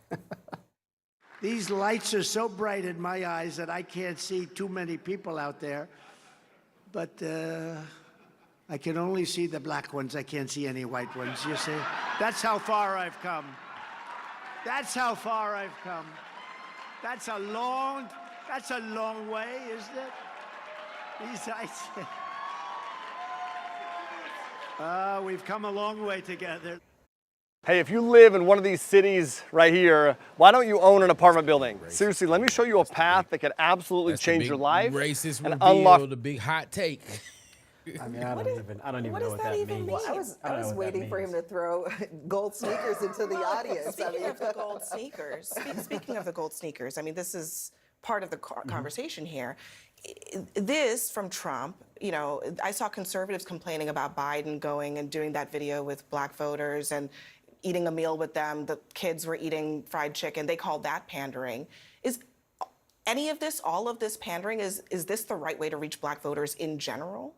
Well, I mean, there's no doubt that there's a clear problem. The Democratic Party is having a problem with the enthusiasm gap among black male voters in particular. There's a New York Times article not too long ago, poll that showed that Donald Trump's polling at 22% with black male voters, and that set off alarms obviously within the party. But here's what I am, seeing. I've met with the party. We sort of had a debrief about what lessons learned from 2020. I was in the war room and we were bleeding black male voters 30 days out from the election. Part of what we saw then, I don't think the party is quite yet ready to confront in any sort of robust way. I mean, the strategy is quite antiquated. They're putting $25 million on television in these ads with the president sitting down having dinner. That's an antiquated strategy. The issue really is that disinformation is disproportionately targeted to black voters as well as youth voters. And that's what we saw dating all the way back to the 2016 election. U.S. intelligence agencies are saying it's going to only get worse this cycle. AI is only going to compound the situation with these deep fakes. So the concern is that the party, for me, is that the party's not really ready to deal with this issue. You can try to address it on the margins with these types of dinners and these, and ads and $25 million on television. But the reality is the problem is in our feeds. It's the corrosion within our feeds that we're not ready yet to address. A quick last word to you. Yeah, I mean, look, I think that black men have legitimate concerns. They have concerns about the state of the economy. They have concerns about economic leverage, and they don't see those answers coming from Democrats. And so Trump is making the message. Again, it doesn't mean that we're going to see 30% of black men all of a sudden becoming Republicans. But what it does mean is that Donald Trump is tapping into something that I don't think we can ignore. Well, we'll see how it works out for him. Chair Michael Singleton. We certainly will. Ashley Etienne, thank you both very much. Once again, we have more leftists just triggered by somebody just by jokes. You know what I mean? And I just I don't know, guys. I mean,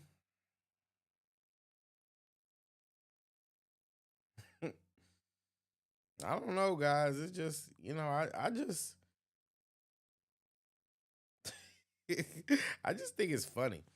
I think it's funny, and I think that it's just people just throw that racist word around too frivolously. They're too generous with the title of racist. And whether you believe that it's part of a victim mentality or whether you just go along with the group thing, either way, I just don't think that that's very productive. And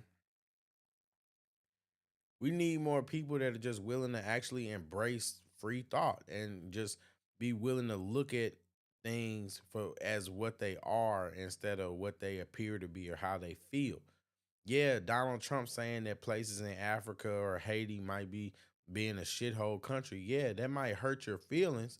But at the end of the day, when you look at it objectively, are those countries shitholes? Are they?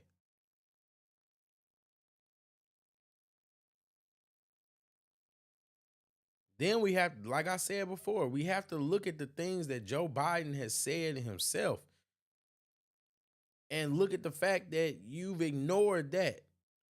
So are you only ignoring that because the media doesn't highlight the things that Joe Biden says? Is that the reason why? Or are you just literally just triggered by everything that Donald Trump says? A lot of people don't approach situations with Donald Trump in good faith. You seen the one lady, she just basically just said that, it's just the orange man. It's about the orange man. Forget the fact that he was the former president of the United States. She don't have no respect for him. She's not talking about Obama when You know what I mean? People wasn't talking about Obama, like, except for the, because everybody loves to bring up about how Fox News tore Obama a new one for wearing that tacky brown suit, you know what I mean, to a presidential affair. And at the end of the day, the mainstream media gave him a pass. They gave him a pass. When Obama was using drones and shooting down kids, innocents, civilians, civies, they gave him a pass. But Donald Trump said some things that they don't like, and and it's just everything. Everybody's up in arms about it, and be up in arms, but just don't lie on the man. There's so many things about Donald Trump that you can validly critique. There's so many things that he actually does that are wrong. Why do y'all have to lie on him? Why lie? That's what I want to know. Why lie? Why lie? That's my thing. But let's see. I'm looking at the poll, and we pretty much have a consensus that Donald Trump, nobody believes that Donald Trump is racist. And I mean, I don't blame you. I don't blame you. I don't see it either. And I don't think out of any of the clips that we've looked at, we've seen any evidence of Donald Trump actually being racist. And those are the things, those clips are the clips that people love to use. I'm going to keep this as an open conversation where I want people to, I want you to like share this video, share it with people that feel the way about Trump. And I would like, you know what I mean? I'm going to leave this conversation open for debate, because at the end of the day, I want people to try to prove me wrong too. I want you to try to prove me wrong, but I don't think you can. I don't think you can. And also, I mean, yeah, I mean, I don't want to belabor the point, so I'm probably gonna end the show in a little bit, but I definitely want to hear y'all thoughts. I definitely, want to hear what you guys think. Like, how do you feel about Trump? Like, do you feel like it's just a situation where people are just triggered by what he says and believes? Do you think he tells the truth? Do you think that he just tells things in a way that triggers people? And yeah. Yeah. I definitely want to hear y'all thoughts. And also,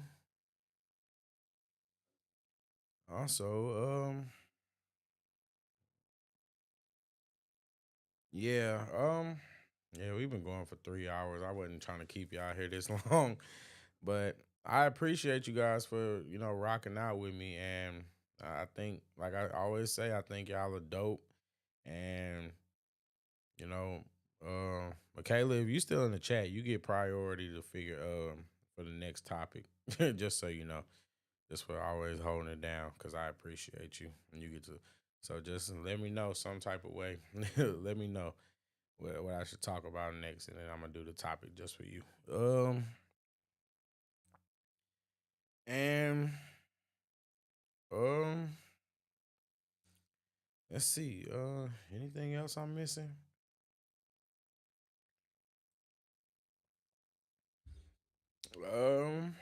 Yeah. On that note, I'm gonna go ahead and end the show. But like I said, I appreciate you guys for watching. Hope you guys have a great night. And I'm J Red Unfiltered. I'm signing out.